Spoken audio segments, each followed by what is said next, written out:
of me and my Quiet, colleagues, please. Advocate Mkhwanazi and Mkhwanazi. Thank you. Good morning, Advocate Mkhwanazi. Good morning, Chair. Good morning, Advocate Mkhize. Good morning, Chair. Good morning, honorable members. Good morning, Honorable Vessels. Good morning, Chairperson. The staff of Parliament, good morning to you. The staff from political caucuses, good morning to you. And good morning to members of the media. Mr. Ramano, may we please record the apologies that we have. Good morning, Mr. Paul O'Sullivan. Good morning, Chair. Good morning, Chair. Ms. Honorable Source will be running late. Honorable Mwango will also be joining us later. I'm told that Honorable Shongwe will be joining us, and Honorable Nomvalo is also running late. Thank you, Chair. Honorable Nwala. Thanks, Chair. Can we please record the apology of Honorable Sangoni? She'll be joining, but a bit late. She'll join us as we proceed. Thank you, Chair. What is the reason for joining late? Her travel logistics got delayed. She will be here in less than 30 minutes. Or she? She has just arrived, actual fact. Good morning, Honorable Sangoni. Good morning, Chairperson. Thank you so much. Ramano, what are the reasons for the other apologies? Chair, Honorable Mwango and Honorable Source are running late. The same applies to Honorable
carry out. But she effectively reported to me and she carried out my instructions. And what's the current? Just a moment, Honorable Mathis. Pardon? I didn't hear that. Thank you, Chair. Can the evidence leader tell us on which page of the statement we are on, and particularly on the matter of Sarah Jane, because I didn't see it in the statement. Thanks. Okay. Point taken. As I respond, Chair. I did say, it's not right. It's not in the statement right now, but I prefaced my remark by saying I'm going a bit off script because we are talking about your company and the non-profit organization, and the name of Sarah Trent has come up. Can you now at this stage and that's what the witness has been doing. Oh, thank you so much. I'll continue, Chair. Honorable Mathis. Chair, the evidence leader, since he started, has not even said we are on paragraph 1, we are on paragraph 2. He's not leading. He's always going off script. We don't know where we are following. I mean, there's just a basic thing on leading evidence. On paragraph 2, you are talking about this. Can you expand? That's all we're asking so we can follow properly. Thank you, Chair. And we raised this even last week and he's doing the same thing again. Advocate Arendse, may you please repeat what you said? Thank you, Chair. So we were still discussing your interests, your business interests, and your non-profit organization, referring to one in which is still in paragraph 1 of your statement. Before you proceed, I just wanted you to explain to Honorable Mathis what you are doing so that all of us are able to follow you.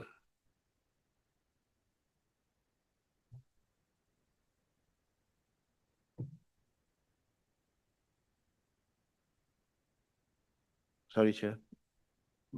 Yeah, I was saying that if you can explain to her the issue of Sarah Jane Trent.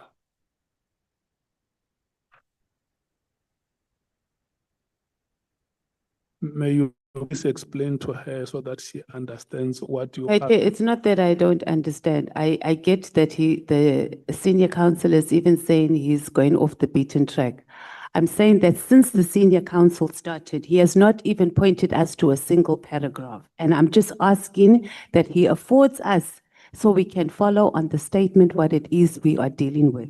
So if he gets to a certain paragraph, I'm on paragraph 5, and I'm going to ask also here about Sarah Jane. She doesn't appear anymore. If you go back and you look at hindsight, since the senior counsel started, he has not even indicated we're on paragraph 1 or 2 or 3. So we're just asking for that basic indulgence, please, Chair. Yeah, I think what he said was that he will go off script. And I think once he comes back to the statement, he will alert all of us. Let's proceed. Honorable Chair, I referred to paragraph 1. I did refer at the outset to paragraph 1, and the witness can confirm that. And we were talking about his businesses and what he does. Yeah, no, it's fine. Let's do it like this. Let's. So in relation to what is in paragraph 1. Advocate Arendse, just one moment. Right. Just a moment. Yeah. Okay, we can proceed. We are on paragraph 1 now. We are on paragraph 1, Yeah. where Mr. O'Sullivan indicates that his company, Paul O'Sullivan and Associates, changed its name to O'Sullivan, Brosnan and Associates, and he explained how that took place. He also indicated that he formed this company, Forensics for Justice, and explained how that took place. We discussed, which is not mentioned in paragraph 1, about funding, sources of funding. Why? Because this issue has been raised before the Honorable Committee on previous occasions. So while I was there, I asked him about it because he discussed the funding, and I asked the question about whether it's foreign funded and so on. And while we were there, he discussed people who work for him. So I said, the name of Sarah Trent has come up in this committee. In fact, she's now been identified as a witness. So can you just also tell us about her? And that's where we were. No, that is sufficient, Advocate Arendse. Let's proceed. Thank you. Mr. O'Sullivan, so just what is Ms. Sarah Jane Trent's current position in relation to Forensics for Justice? Is she still the executive director? Chairman, in March, about I think it's almost 4 years ago, actually, Ms. Trent expressed a desire to move on. I think she'd been with me at that stage for about 7 years. And she expressed the desire to move on. So she resigned as executive director in March 22 of, is that 4 years ago? Almost 4 years ago. She resigned as executive director of Forensics for Justice. She was also director of what was still called Paul O'Sullivan Associates at that stage. She resigned as a director of Paul O'Sullivan Associates. And she was also a director of one of my development companies. And she resigned as a director of that company. And she went to work somewhere else, and I wished her good luck. And yeah, so she hasn't been involved in my businesses for almost 4 years. So does she have any other association or relationship with you, either professional or otherwise? None whatsoever, Chairman. Okay. Thank you. Now, in paragraphs 4 and 5, paragraphs 4 and 5, you list several professional qualifications and commendations in your affidavit. Mm-hmm. Can you describe your experiences and how these recognitions and commendations I can just read has it. shaped your expertise in combating fraud and corruption? Yeah, if I can, and these are obviously, you could say qualifications or memberships or whatever. Perhaps it's back to front, because actually I joined the police in 1990. So, and the reason I joined the police, Chairman, it was quite simple.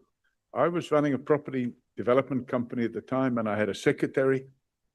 And, oh, excuse me, my chair got broken, my car got broken into, and somebody stole the radio out of my car. In those days, you had a radio with a tape, you know, you push a tape in and everything, and there was a craze of people breaking into cars and stealing those radios. And my car got broken into, and somebody stole the radio. And I told my secretary to get the company in to replace the window and put the new radio in. And she said, "Have you opened the case?" I said, "You know, it's a few $100 for a car radio and a window. And the paperwork involved to open a case, I think I should just leave it." And she said, no, my husband is in the police, and he says every case should be opened. And in fact, you should meet him. And I met him. Very nice guy. I can't remember his first name now, because a very long time ago. But he was a major in the police. Edwards, his name was. And he was the station commander at Halfway House Police Station. And I met him, and I opened the docket. And then, of course, they never caught anybody. But then he said to me, "You know what, you can become a police reservist. So he explained to me how it all worked and everything. You have to fill in forms and whatnot, and they have to do, they have to check to make sure you don't have a criminal record, and then you do the training and you become police reservist. So I did that. And that was in 1990. That's 36 years ago. I became a police reservist.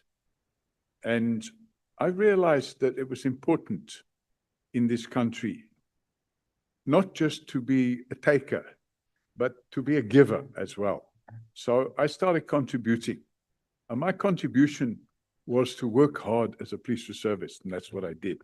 And then I realized that it would be important to get relevant training and relevant skills for the work that I was doing. So I went on a number of courses at my own expense. And eventually I became a certified fraud examiner. I became a member of the society, the American Society of Criminology. There's no South African Society of Criminology. I became a voice stress analyst, a certified voice stress analyst in 2001. I became a certified aviation security specialist in 2001. And that related to my work at the time. I was a fellow at the Institute of Directors since 1991. In fact, I became a US Department of Justice certified document examiner since 2000. That flowed from the work I was doing in the border police, because in I was originally in the police in Boysons, and in 1996 I got badly injured. Mr. O'Sullivan, can I just interrupt you? You've now just jumped to, or if I could just indicate to the honorable members, we're discussing, initially I asked you about the recognition and the commendations which are at paragraph 4 and 5. Okay. And if you wish to highlight anything there, and then you had also jumped to paragraphs. Okay. The volunteer, I'm sorry. your heading volunteer Yeah, I will work as try a and follow reservist. yeah. That's from paragraphs 14 through to 20. Okay, so in paragraph 5. So, yeah, so at the moment you've now jumped to paragraph 6, Yeah. your professional background. Okay, let me go back to Property paragraph 5. Yes. Sorry, Chairman. My mind sometimes is ahead of my eyes. Is there anything you want to highlight there in paragraph 4 and 5? Yes, I think Advocate, may we take Honorable Malema? I think I've dealt with paragraph 4. On paragraph 5. Thanks, Chair. Pardon? What? Honorable Malema.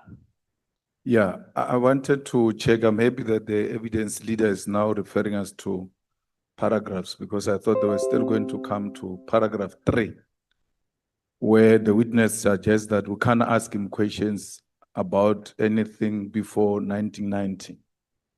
I've never had a witness who gives an affidavit saying to us, you can't ask me this or that, because when he took an oath, he committed to answer all the questions and do so truthfully. And he can't say to us, so how do we treat paragraph 3 after he has taken an oath? How do we treat it? What is this paragraph worth of? Are we on to that paragraph, advocate, or are we still going there? They were on paragraph 4 now. Yeah. Mr. O'Sullivan, in paragraph 3,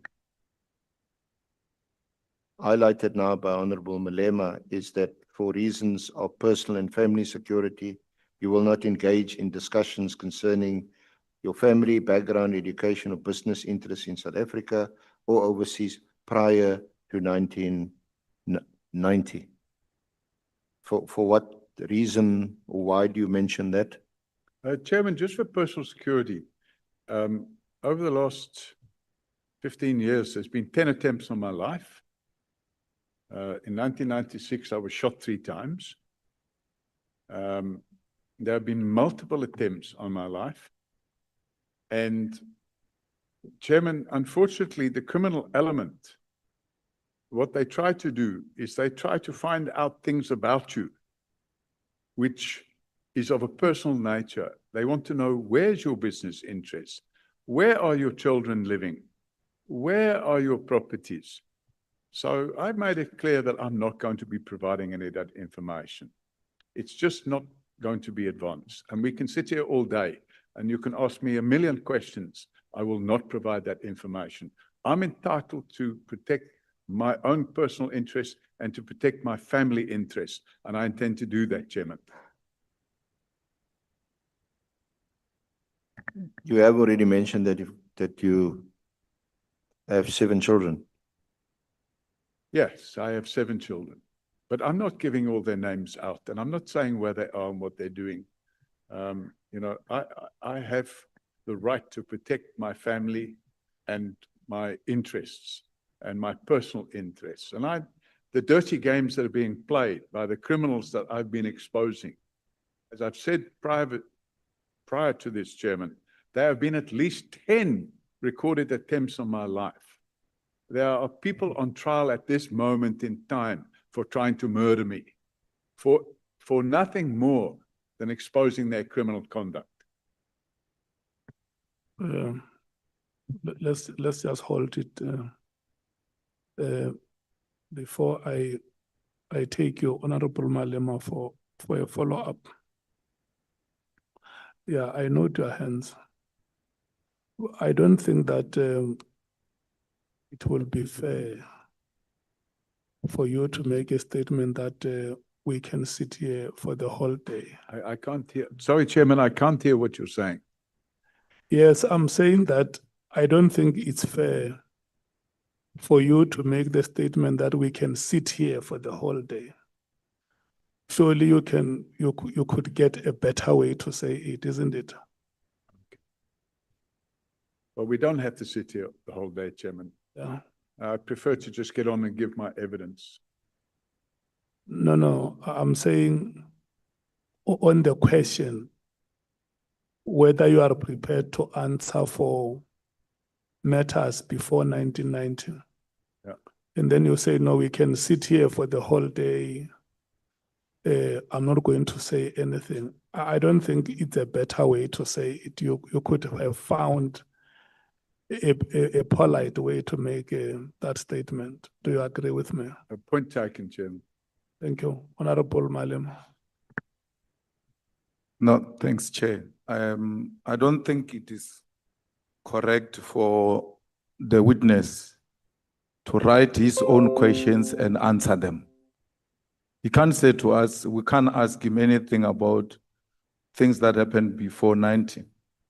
What if the business you are talking about started engaging in wrongdoing before 1990 and is still doing the same thing now and want to refer back to where it started? What if there is an allegation that you are handling certain activists of the liberation movement that happened before 1990? And that's why you've got certain relationship you have with them today. So it cannot be correct, and that has got nothing to do with criminality. That has got everything to do with trying to demonstrate that you have captured criminal justice system way before even 1994. So it can't be correct, Chair, especially after taking an oath that is going to answer every question here and answer it truthfully. And therefore, we need to make it very clear as a committee that is going to answer every question presented before him here. He's under oath. And it's not going to tell us here that we can sit here the whole day and ask him questions. He's not going to answer those questions. He's going to have to answer those questions. He has taken an oath to answer the questions. And that must be made very clear to him. Honorable Skosana, Honorable Nomvalo, you are going to speak, honorable members. There is no need for you to be. Thank you, Chair. Indeed, paragraph 3 is problematic because, when you go to paragraph 5.1, commendation from Scotland Yard for stopping a knife attack and arresting suspect 1978. And now, on paragraph 3, it says that we can't ask him anything before that. He's contradicting his own statement as well here. And as well, I mean, when you look at paragraph 3, background and education has nothing to do with criminality. I mean, it doesn't make sense, Chair. Hence, I'm just giving one example. Himself, this is what he said, yes, Scotland Yard, 1978. He stopped somebody, you know, knife attack. But here he's telling us that we can't ask anything beyond 1990. It can't be allowed, Chair. Thank you. Honorable Nomvalo. Harvard. Honorable Ngola. No, Chair, I think it's just a matter of echoing what the colleagues have been saying, that the oath you have just administered now does point it out that the witness must answer fully and satisfactorily. And beyond that, Chair, I don't know how an education background can become a security hazard. And also in the body of the affidavit itself, there are a lot of events that the witness is telling us which are pre-1990. Honest Mkhwanazi is talking about the 1978 thing, 76. He details on his life in 1986, 1987, 1989. Now, the nature the nature of the paragraph itself is actually limiting us from diving down to what is saying in the body also of the affidavit. So I think we shouldn't accept that there are matters before 1990 that should not be responded to. Thank you very much. Yeah, I think, honorable members, it goes without a debate. The witness has deposed a statement with us. This committee has been mandated to investigate. So any allegations that have been made or any information that members of the committee want to probe with you, they are going to do so. Let me remind you that you are under oath, and let's cooperate. Thank you, Chairman. For the record, the oath I took was to tell the truth, the whole truth, and nothing but the truth. I did not take an oath to answer every single question if it's going to violate my personal information and my family security. And if we take, Chairman, paragraph 3, and we take paragraph 5.1, Chairman, the two are not related. Mr. O'Sullivan, let's not go to the statement now. Okay, thank you, Chairman. Listen to me. Look at me. You have the evidence leader in front of you. The evidence leader is going to lead you paragraph by paragraph. Okay, thank you, Chairman. And then the oath that you have taken here says that fully and satisfactorily, you are going to ask questions that have lawfully been put to you. Thank you, Chairman. So if we on your statement, you have deposed a paragraph that speaks about an event that happened prior 1990s on your statement. The honorable members have a right to ask you about it. If there could have been any witness who came here and made a statement or an allegation about an event that happened before 1990, and you were involved or you are alleged to have been involved, you will have to respond to that. These members, if by chance they have any matter prior to 1990, they want to probe with you, please respond to those questions. Thank you, Chairman.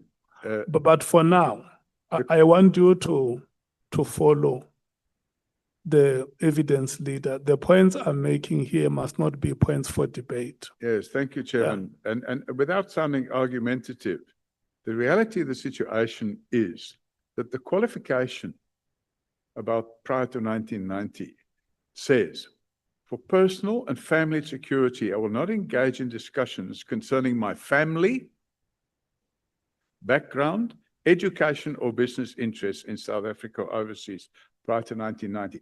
If any member has a question they want to put about any event that took place prior to 1990, and it doesn't impinge on my family security and my safety, I have no problem with that question. Let me say this to you. Let's cross the bridge when we come to it. Yes, I think that's a good idea, Yeah. Chairman. Because what we will not allow here is for you to prescribe what you should be asked and what you should not be asked. For now, there is no question that has been put to you. At that stage, when those questions are put to you, I want you and all of us to proceed with the same understanding that questions are going to be asked here. Questions have been asked with all of the witnesses that have appeared before this committee, and they have responded to those questions.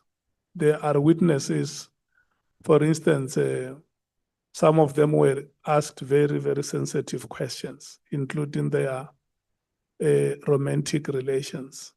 Not only here, even in the commission outside here, or even in society out there, those questions have been asked. So I don't want us to be agitated. I want us to understand that you are here before this committee. You are going to cooperate, all of us. We are going to cooperate with you. You are going to cooperate with us. We are a committee probing allegations. And for us to successfully probe those allegations, you have to honestly come forward and respond to the questions that members are asking. Yeah, thank you, Chairman. I want to confirm that I'm here to cooperate, and I'm definitely not agitated. Some of the members may be agitated, but I am not. No, Thank there you. is no member who is agitated. Okay, thank you, Chairman. It is me who will say that. Okay. Yeah. Honorable Malim.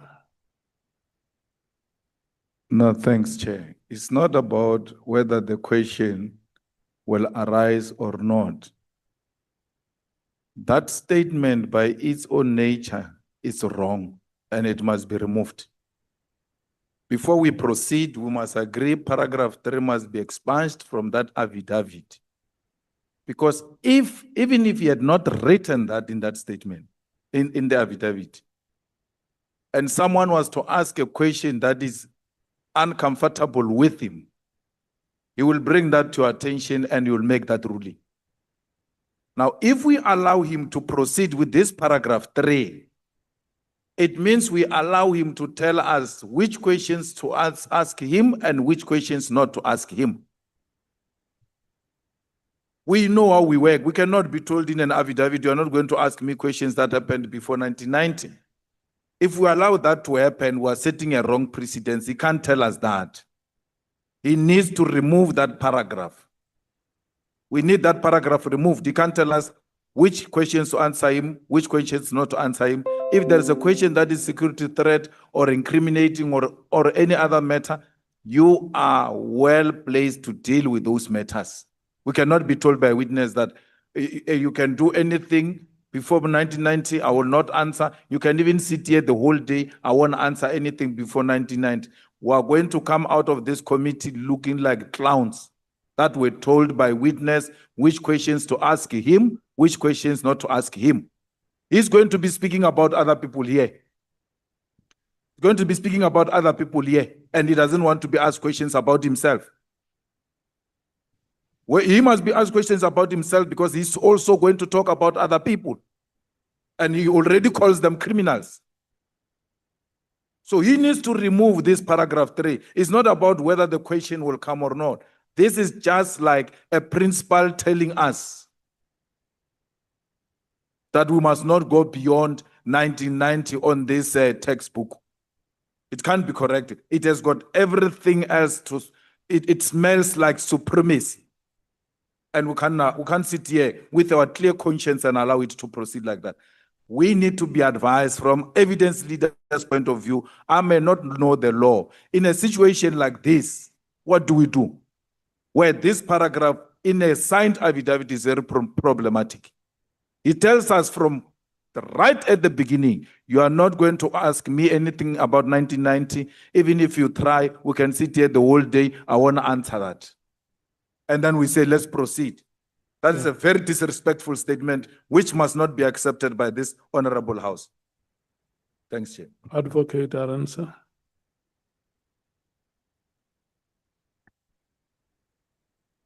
Honorable Chair, honorable members.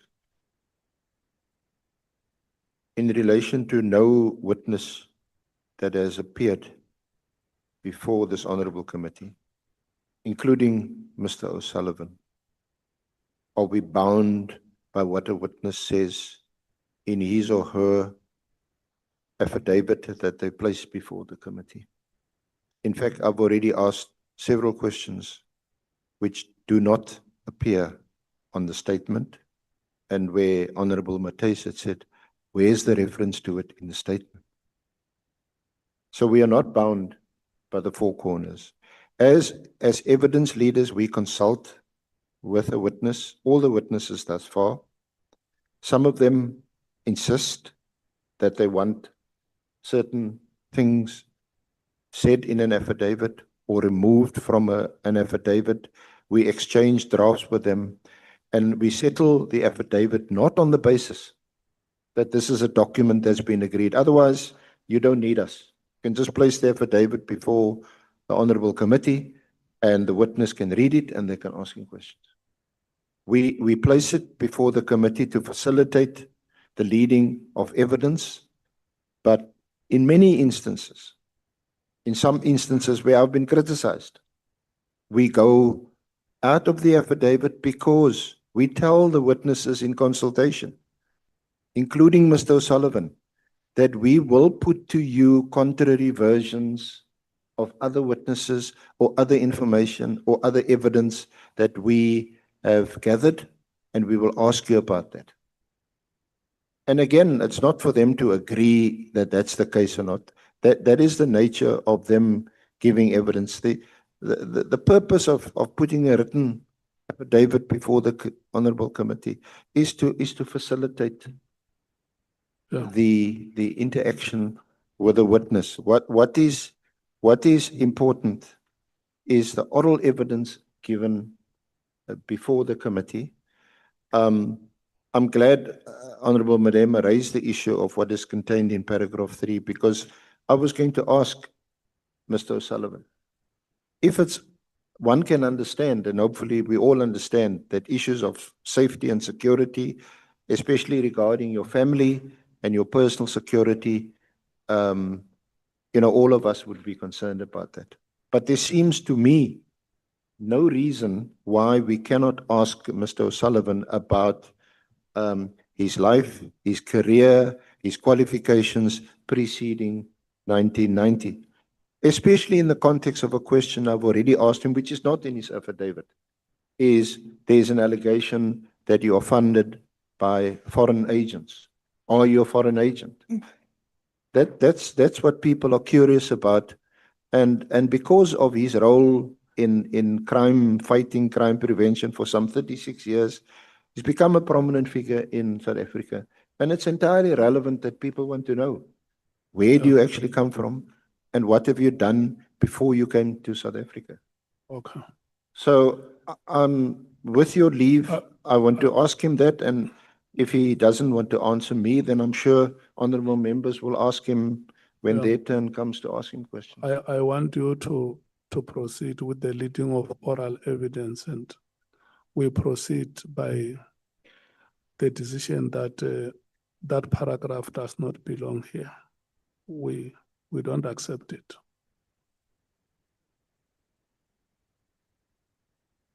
Chair, Honourable Chair, just before you entertain other objections or questions from honourable members, we accept that. And no witness can tell this honourable committee or the evidence leaders that certain questions are off limits. It is what he put in his affidavit, but we're not bound by it. Okay. Can I see those who want to speak? Can you raise your hand? Chief Whip, Skosana, Honorable Skosana, Honorable James. No, thanks, Chair. Good morning to you and good morning to colleagues. No, Chair, the reason I'm raising my hand is because I think we are now traveling to a wrong direction. We've had many witnesses in the past, and many of them have said things that we don't agree with, some of which we objected, we engaged them on those issues. And some of those testimonies were written down in their affidavit. So I don't think, Chair, it's going to be appropriate for us to amend an affidavit of a witness. I think we shouldn't amend the affidavit.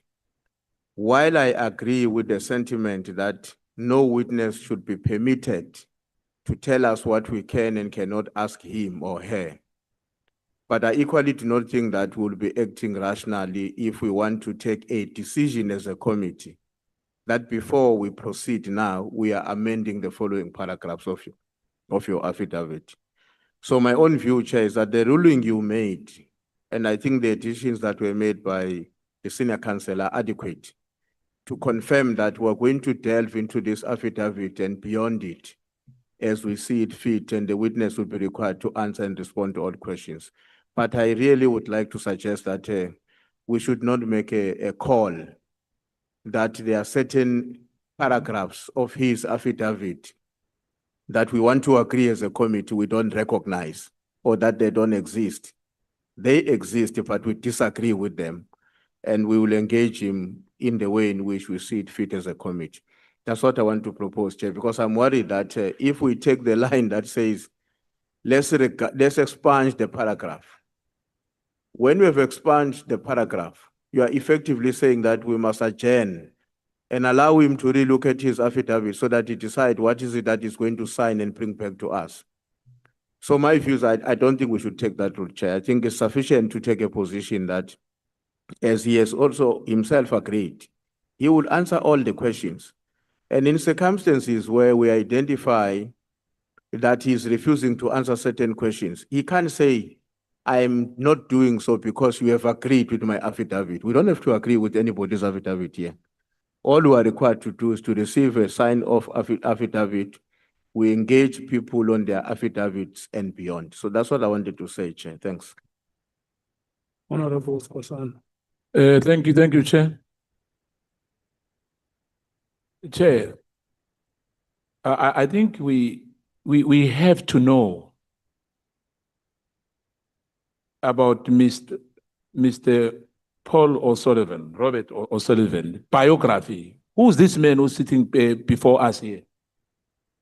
Who's this man who's sitting before? We don't know anything. This thing doesn't say anything here. There's no biography. We don't know him. He just said that he's got 3 passports, South Africa, Ireland, and UK.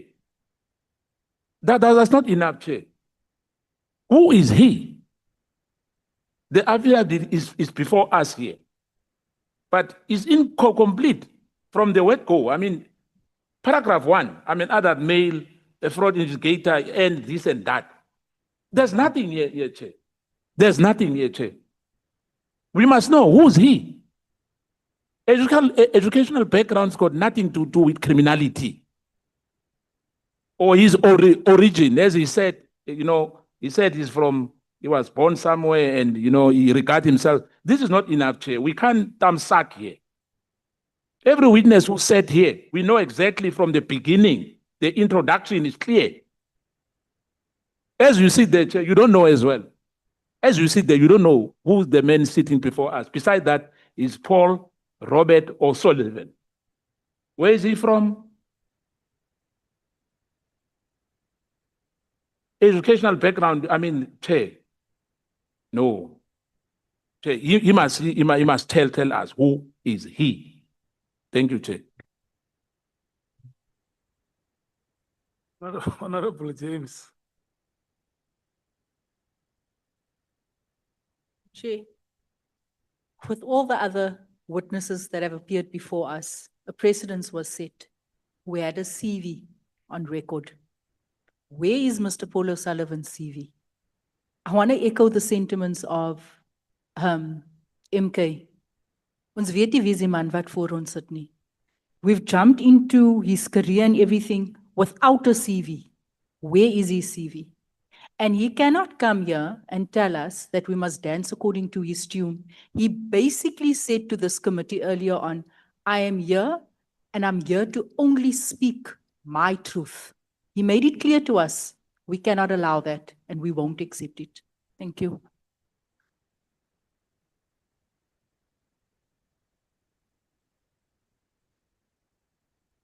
Your hand was not up. No, it was up, Chair. No, it wasn't when I noted the hands. Chief Whip, I hear the point that you are saying on the affidavit. And that paragraph, to my understanding, is that it is not a testimony. It's a condition for this committee. So if we allow such a condition in a statement and saying, look, we can't amend the statement. You know, a condition is something very difficult for us to continue with a statement that has a condition in it. And if we say we disagree with this condition, I would be persuaded to agree with you where a witness alleges something that, look, what you tell us, we disagree with this. This may not be accurate. But where you have a condition that says you will not or you shall not ask me anything, it becomes very problematic. And that is why, maybe for lack of a better word, I said the committee cannot accept a condition like that one. Maybe whether we expunge it or we don't expunge it, we disagree with it or we agree with it. Let's all agree that the committee does not accept this condition in its proceedings. And where I stand, I strongly feel that we will be reduced into a mockery if we are going to allow any witness to come before us and lay terms within which we are going to engage with him or her. And when I listen to you, Mr. Paul O'Sullivan, maybe to come closer to where members are, you are saying there is sensitive information that you feel it's very much important for the security of your children and your family. That's what I heard you saying. Yeah, Chairman. Maybe if I can explain. Just wait a moment for me to conclude. Sorry. So that you understand that the condition that says we cannot ask you questions on matters before 1990, it's not accepted in this committee proceedings. It's not a condition, Chairman. I've stated very clearly that it's only for reasons of personal safety and family security. If you don't dig into my family or my personal safety, you can ask me any question you want. Listen, there is no problem we want these proceedings to go ahead, and the only way that they can go ahead, for instance, there have been witnesses that came here before us and said to us that we may not be able to disclose the following information with you because by law we are not allowed. And we are leaders in this country. We are aware, and it has also been brought to light, how citizens of this country found themselves endangered. Some even lost their lives. I'm sorry, I didn't catch that. I didn't hear what you said. If there is any information that may endanger your security, you can tell this committee and say, there is information like this that I think is going to be dangerous to the security of my family or to my children. And we have been amenable as a committee to say information like that, for instance, if you have, we can decide if we create a platform for you to share with us, if it does not have to be public. But what we are saying in the main, and which you don't have a problem with as I listen to you, is that we cannot have a condition that says, you can't ask me the following questions, except those for personal security. That's it, Chairman. Only Okay. for personal security and safety of my family. Yeah. No, I think I wanted us to agree that that condition does not belong here. Honorable Nombalo, do you still have something to say? And then Honorable Malema, we move forward. Yeah, no, thanks, Chair. If I wanted us to drive the point home from the onset, I was tempted to argue this point after the input that has been made by the Chief Whip, which I disagree with it completely, because one, this paragraph is problematic in the sense that one, it says he is not ready to talk about his business interest. And the same witness goes on in his statement. He talks about his business interest. So he says indirectly, I can tell you about my business interest, but you can't ask me about my business interest. That is problem number one. Problem number two is that as members of this committee, when we probe, we don't necessarily confine ourselves in the statement of the witness. We probe being guided by allegations which have been made by various people from society regarding the witness before us. So we're not going to be confined in this statement when we do our work.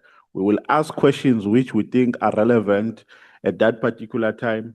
And some of those questions, and most of them, we just want to make that promise, that most of those questions are going to be your family, some are going to be your business, some are going to be your history. So we're not going to take this thing, we're disregarding it, because it's a silly prescription. That's how I can characterize it.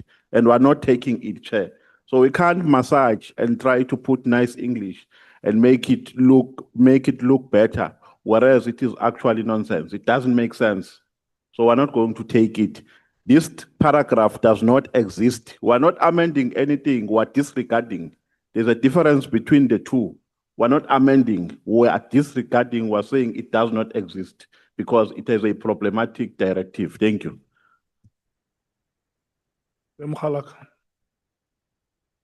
No, Chair, I fully agree with what you said, but it is entirely incorrect, if not a deliberate decision to lie to the public, that we've never asked a witness not to amend his affidavit. The first witness to appear here, General Mkhwanazi, was told to go and amend his affidavit, which he was calling it supplementary affidavit. We said there's no such a thing. He left here, went to amend that affidavit. So it's not correct. Secondly, Nkabinde, if I'm not wrong, colleagues will correct me. What we adjourned here yet to go and amend the affidavit. So if people say it will be irrational, what do they mean? Was it irrational when we asked General Mkhwanazi to amend the affidavit and asked Nkabinde to amend the affidavit? But I'm amenable to proceed in a manner you are suggesting, and not under the lie that was told here, but under the conclusion that you made, that this paragraph number 3 is not worth the paper written on it. We're going to ask questions beyond 1990 and they're going to be answered here. Thanks.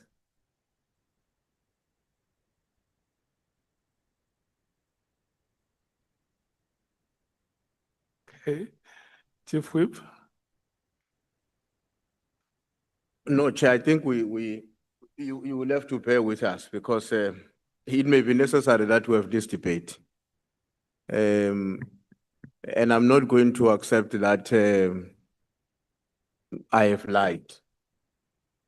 I'm not going to accept that because I haven't lied. When we asked Lieutenant General Mkhwanazi to sign the document that was presented before us, to go out and sign it, we took a break. The reason why we had to do that was because he had given us exactly the same document that he submitted to the Madlanga Commission of Inquiry. But he prefaced it by the word supplemental evidence or supplemental affidavit. So what we were opposed to as a committee is that in terms of our record, history must discover that we were given an original affidavit, not a supplemental document from another processes. That is what we're dealing with. We were not opposing the substance of his wording in terms of the presentation of the evidence before us. We were removing the word supplemental affidavit because that supplemental is making reference, is suggesting that we are given a document as a secondary submission as opposed to being the primary recipient of the document. So I'm not going to agree that, therefore, when I say we haven't met as a committee with a witness, go through his or her affidavit and point to specific paragraph that we want him or her to amend and got them amended. That has not happened. And I'm not going to agree that, therefore, what I was saying earlier on was a lie. And that is why I'm saying to you, if we have to discuss this issue and not deal with what we have to deal with in the context of what you suggested as a summary, I think we should do so. But I really would not accept that I have lied when I haven't lied with what I was explaining. Sure. So I thought it's important for me to make that point, Chair. That part, during a break, I want you and, in a meeting we discuss. Outside of the meeting, we improve on our discussions. So during break, yourself and Honorable Malema, you meet and improve on the discussions on this part. We are proceeding, honorable members, on the point that we don't accept this condition that is in the statement. Advocate Arendse, may we proceed? We have taken 20 minutes of your time. You are now left with 30 minutes before we break. Thank you, Chair. Yeah, just for the record, the problem identified and raised by Honorable Malema in relation to General Mkhwanazi's statement was the heading to the statement that was called or described as a supplementary affidavit, and the objection was that this was a supplementary affidavit to his main affidavit in the Madlanga Commission of Inquiry. We then adjourned and took out the reference to supplementary affidavit, and we also took out the reference to that affidavit being supplementary to the Madlanga affidavit because it was in fact an original affidavit which we took from General Mkhwanazi after spending also many hours with him in consultation. In relation to Mr. Nkabinde,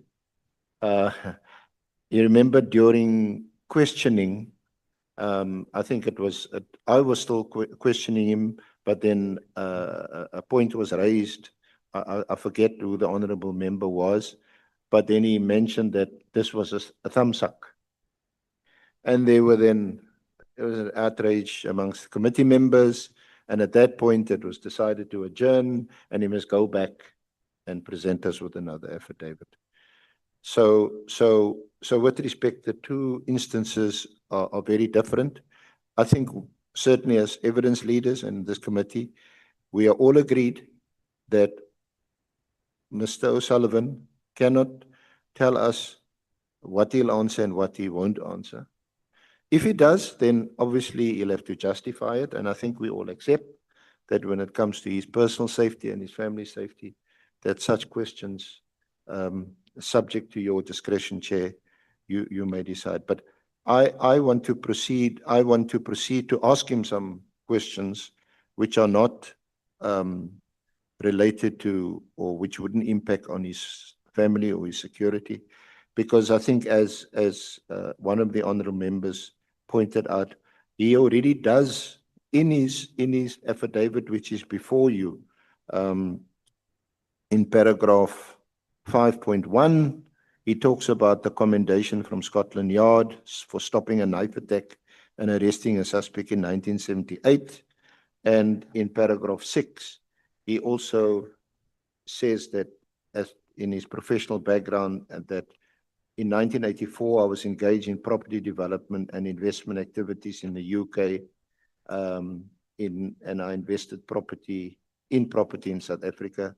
And then in 1989, due to investment in property, he successfully applied for permanent residency as a person of independent means. So there is already a reference, Mr. O'Sullivan, to pre-1990. You also mentioned, which is not in the affidavit, that you were born in the UK of Irish parents. So that's a personal detail. So can I ask you, where did you go to school? Did you go to school in the UK or in Ireland?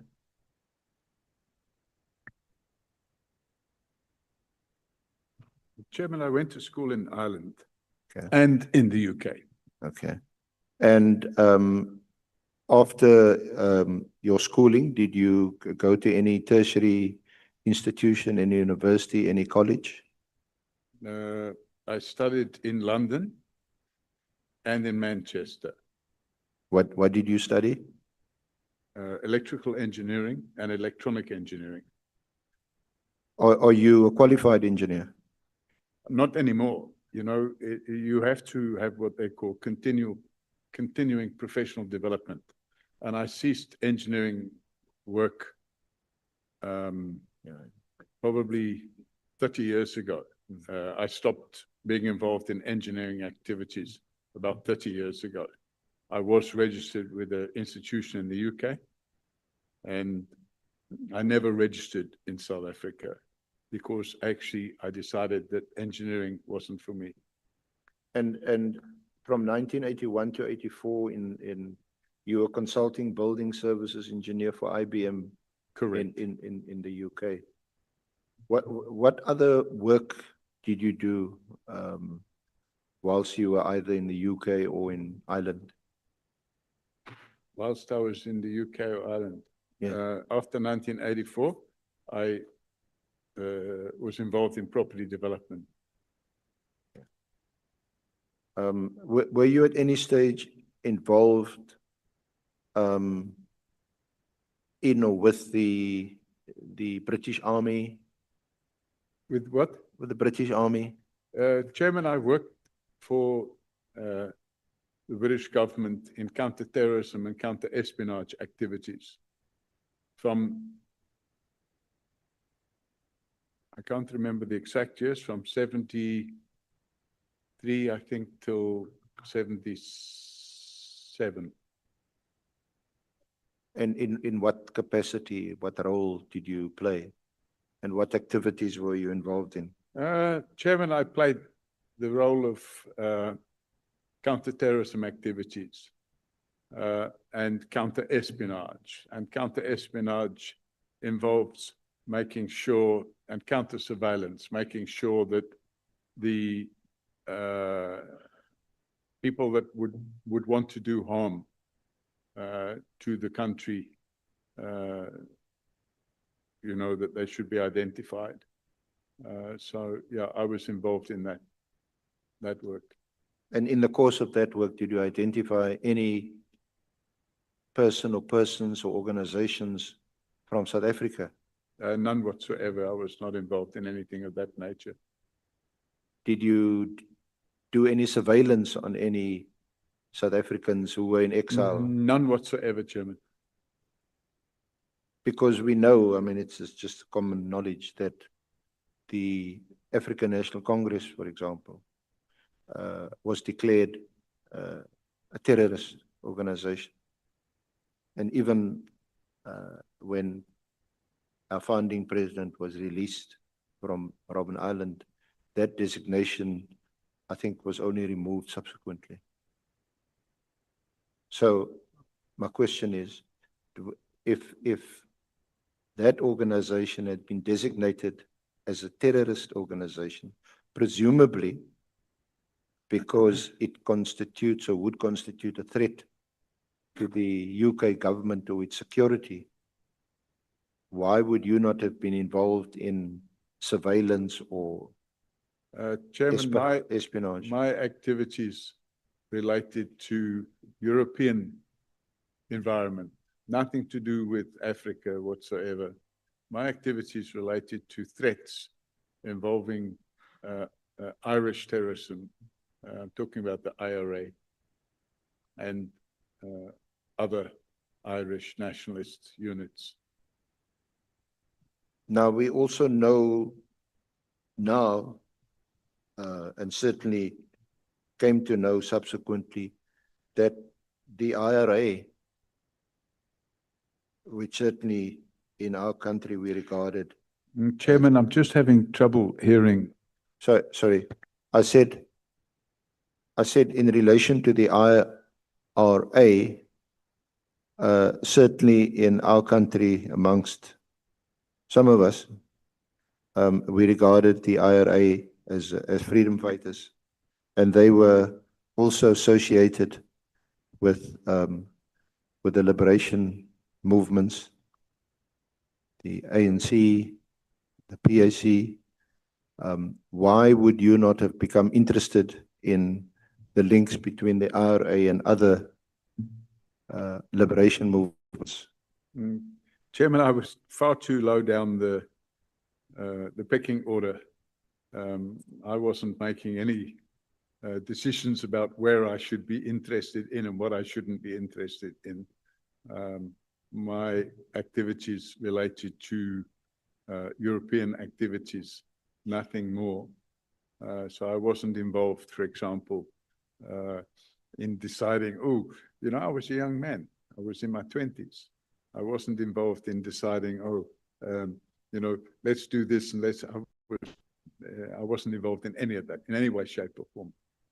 And did you do this work on a full-time basis? Yes. So you were, I think you indicate, were you in the, did you serve at all in the army from 1972 to 76? I served in the army and in military intelligence. Is military intelligence that part of the British Army, or is it Correct. separate? Okay.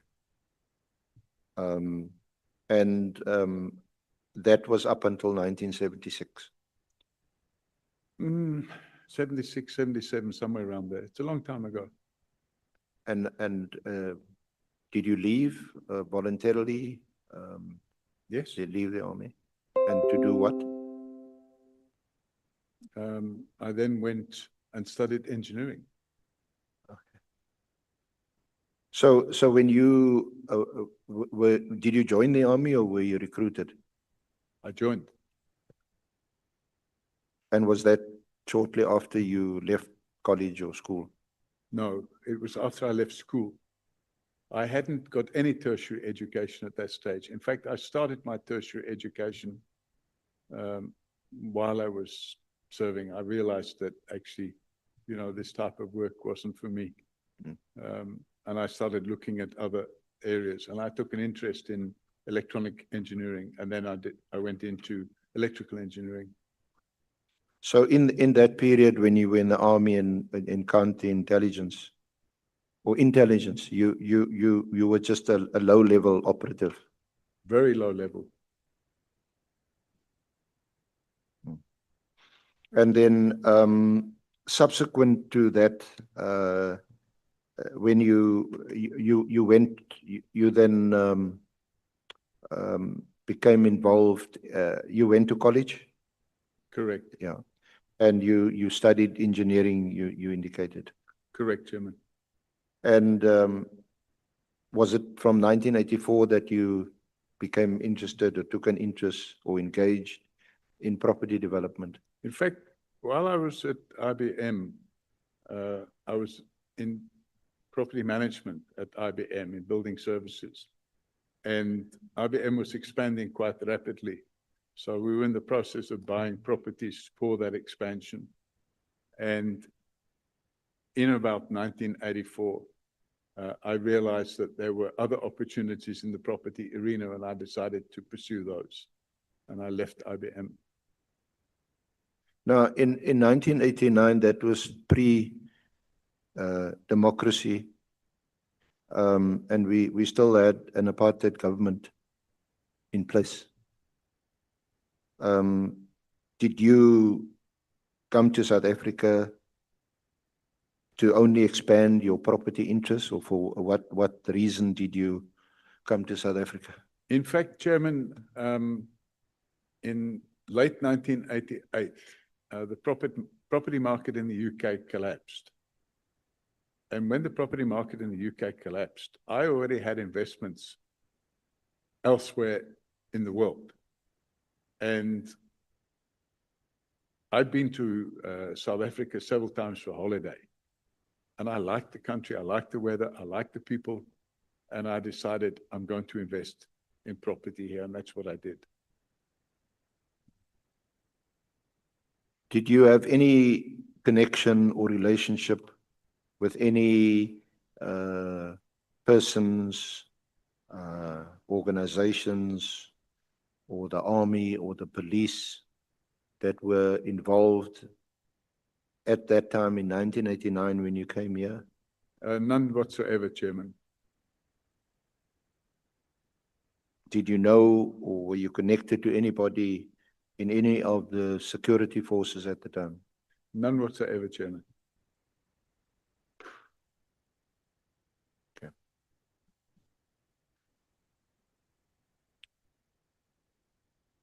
Okay. Is there anything else you want to mention or indicate to us that doesn't involve your own personal background or your family, which you may think would jeopardize or compromise your safety, that you would want to mention to the Honorable Committee? None, Chairman. I came here as a tourist, not a terrorist. I came here as a tourist. I like the country. I like the people. I met people that I became friendly with. And I took a decision that it was a nice country and a country where it would be good to invest, and that's what I did. So you came here purely for the reason that it was a good investment destination. Correct, Chairman. And to make money. Well, you're always in business, you want to make money, Yeah. but not always make money. But yeah, I liked the country and I wanted to live here. By that stage, I only had a couple of children and we grew our family here.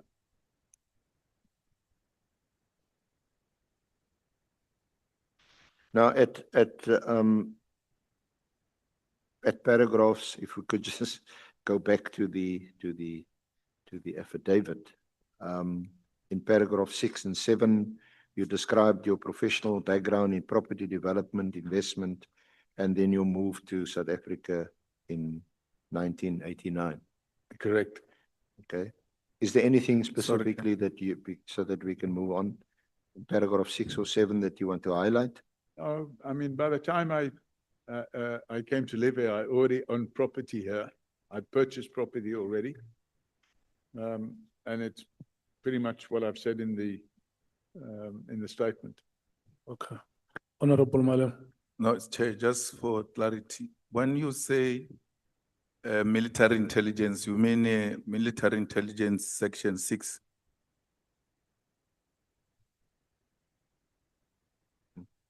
I can't hear what's being said, Chairman. He is asking you about military intelligence. He says it is section 6. I don't understand the question, Chairman. My question is, when you refer to military intelligence, you refer to MI6? No, Chairman. Didn't mention MI6.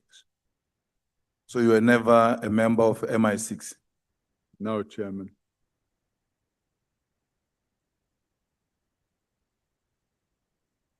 Honorable Skosana. Chair, I guess the honorable member wants clarity on that, and I make a follow-up. Or maybe, is it MI6 or MI5?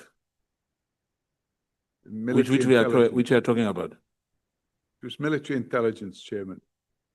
Which one? Military intelligence. Yeah, but which one? What do you mean, Where? which one? It was Where? military intelligence. Where? In the UK. But it's MI5 or MI6 or is something else? Chairman, there's a complete misunderstanding in the members' knowledge of how MI6 and MI5 are organizations which are separate entity to military intelligence altogether. So yeah, it's not, you know, it's not my job to come here and try and have a training course on how it all fits No. together. In But I fact, work Chair. in military intelligence.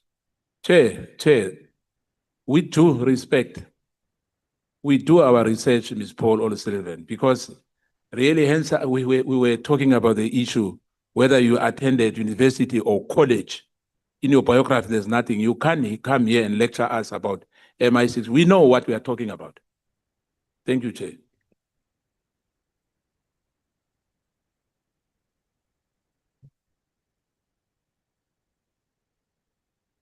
Thank you, Honorable Chair. Mr. O'Sullivan, just before we move to another section, do you have any training or did you have any training prior to coming to South Africa in forensic investigation? No. When you say forensic investigation, perhaps I should qualify that, because obviously I had training in investigation, but not forensic investigation. I had training in investigation, but it was a different type of investigation, because you were investigating, for example, people's backgrounds and stuff like that, but I didn't have any forensic training. I got the forensic training that I have now whilst I was living in South Africa. Okay. So the forensic, if you could describe it as such, for training that you did have was while you were in the British Army or in the intelligence section of the army. Correct, Chairman. Was that basically just to spy on people? No, I was never a spy, Chairman.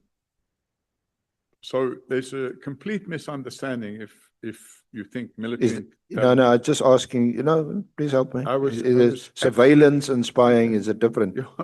So we were engaged in counter-terrorist activities and counter surveillance. So it was more like trying to find out people that were spying rather than, being a spy yourself. I was never a spy. But you had to spy on those people to find out whether they're spying on you. No, but you never spied on them, you see. You never had to spy on them to find out. You would get information and you would follow up on that information. I think what certainly speaking for ourselves as evidence leaders and perhaps also the honorable committee members is that we're just curious to know what really gave you an appetite to investigate people and to inquire into their backgrounds and so on prior to coming to South Africa and making this your home. So I never really had that appetite, Chairman. The appetite was developed during my short-lived relationship with the then Commissioner of Police, Jackie Salebi, which we'll come into later.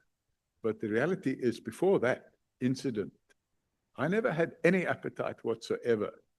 Of course, I was a police reservist.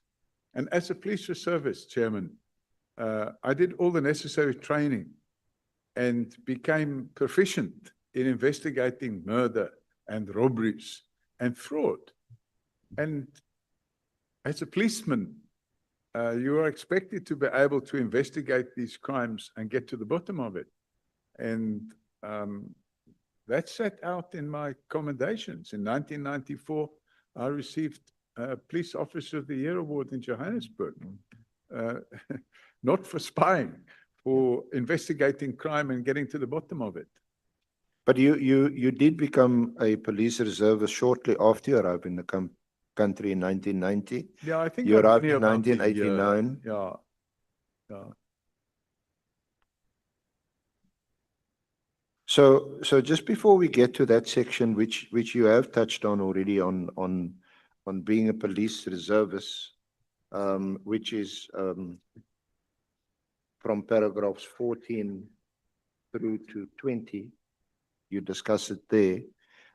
Just before that, you held a number of positions in property entities, portfolios, your role at Sage Properties, then called Eastern Province Building Society. You managed property portfolio and security. And yeah, so just describe that to us briefly, just perhaps before we take the lunch break. It was very simple. Property development is what it was. I think we developed a few hundred houses. So you buy the land, you have to get it promulgated, you have to get the land rezoned, you have to get architects, what they call a site development plan, drawn up. So you use architects for that and town planners and surveyors. You get all the approvals, and once you get the approvals, you go to market and you sell the houses and you build them. And I think we did one or two small shopping centers as well, and a few small office developments and a few what we call mini industrial developments. And you do that with the intention to make a profit. And then I ended up with Sage Properties, and with Sage Properties, we were involved in managing property portfolios, which by its very nature involved the managing of the building services, the architectural services, the refurbishment, replacing the elevators, all that sort of stuff which goes with property management. And it complemented my work in the police, because one of the problems we had in downtown Johannesburg in those days was the spiraling levels of crime. And we started taking initiatives to reduce those levels of crime. And I got quite heavily involved in that. And that led to the formation of the Johannesburg Central Community Policing Forum. with the new Police Services Act, it was the government had taken a view that there should be community policing forums. So at that time, Sage Properties were a substantial property owner in Johannesburg, and we got involved and we formed the community policing forum. For my sins, I was elected the chairman of that community policing forum. And I set about, obviously voluntary work, but I set about doing it in a way that led to reduced crime in the city center of Johannesburg. We did a number of initiatives. One was installing cameras in the streets. Another was we created a thing called a crime prevention incentive scheme, where there would be awards issued, not bribes, but awards issued in the form of shopping vouchers and stuff like that for the policing in certain sectors that were able to reduce their crime. And we employed a young man to help liaise with the community in those areas. And we were quite successful. You described that at paragraph 17 of your affidavit. Yes. Yeah. So you just jumped a bit because I want to just briefly also deal with your volunteer work as a reservist, which you mentioned earlier that your secretary's husband, a certain Major Edwards in SAPS, had heard of your background, persuaded you to join South African Police Reserve. And before we deal that, Honorable Chair, is this a convenient point to take the lunch adjournment? I want us to recover 15 of the 20 minutes that we lost. So it's until 1:15. Thank you, Chair. So at paragraph 14,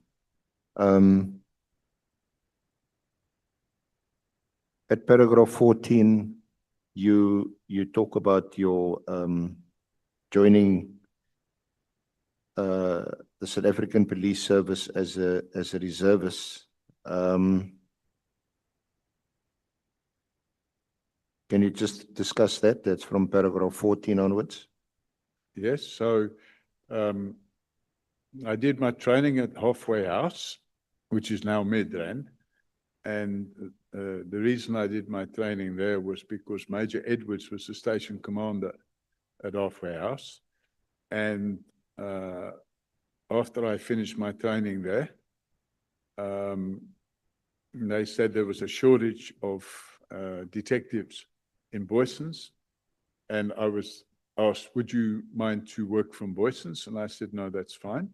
So I then went to work from Boysens, and I spent 5 or 6 years working at Boysens. And during that period, we got quite active. I made some really good friendships with the other police officials there in Boysens. In 1993, I think it was, or 1994, all of a sudden one day the roof started leaking and the water came running in, destroyed all the carpets and everything. And we couldn't get Public Works to come and fix the roof. So I got a contractor that I knew to come and fix the roof. And then I got new carpets in and repainted the building because, you know, we wanted to make the place nice. On a Friday afternoon, I used to go to King Pie and buy 48 pies, because if you could buy the pies for 3 rand each, but if you bought a dozen, you could get a dozen. I think they were 2 rand each, but if you bought a dozen, they were 20 rand. So I would go and buy a few packets of these pies and share them out, you know. So it was a bit of camaraderie. And then after 1996, I got shot on duty. I was hit 3 times. I was quite badly injured. So that injuries resulted in hospitalization. And I had to have part of my spine reconstructed.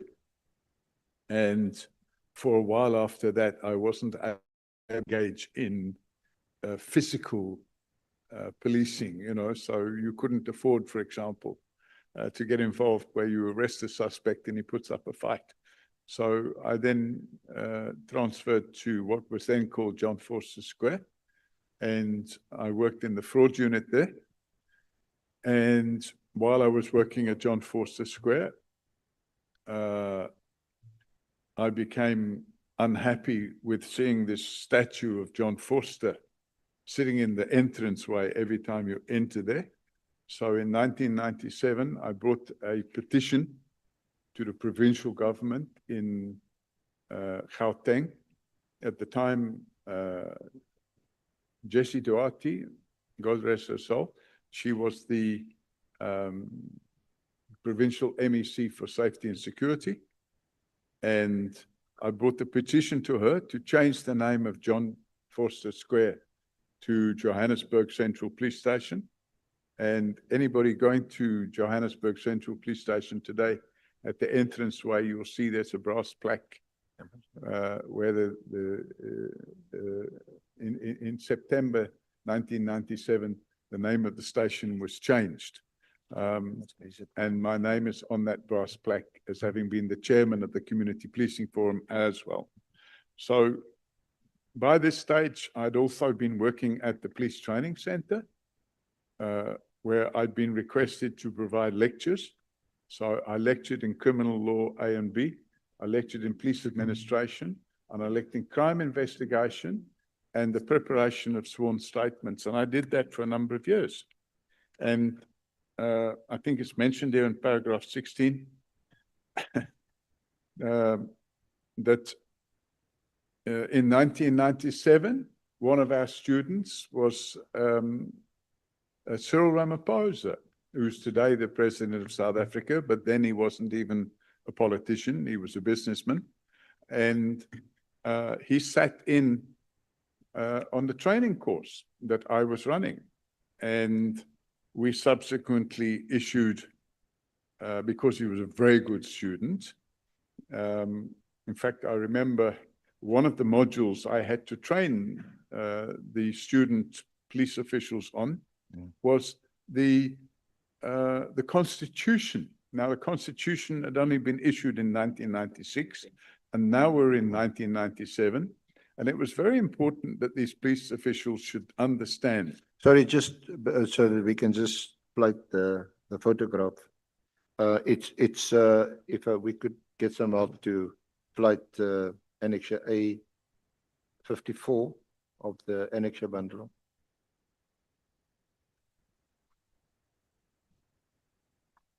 Who was doing it?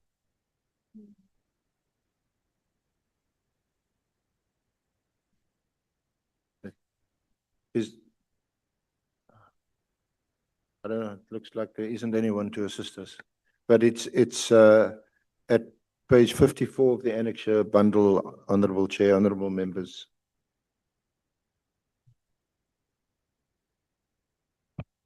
Chair. The evidence leader wants a thing to be flighted there. Can we please see that?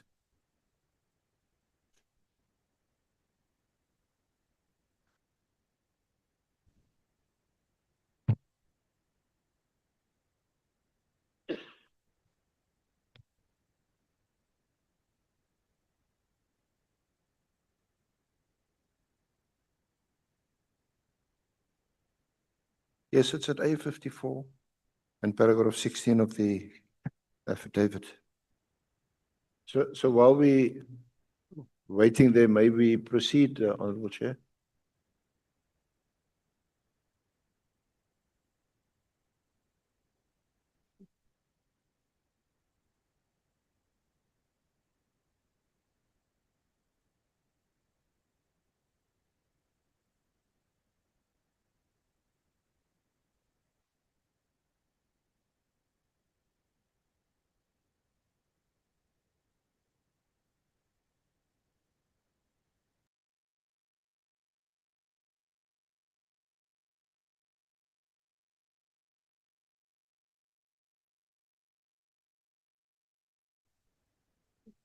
maybe we could, 54, A54.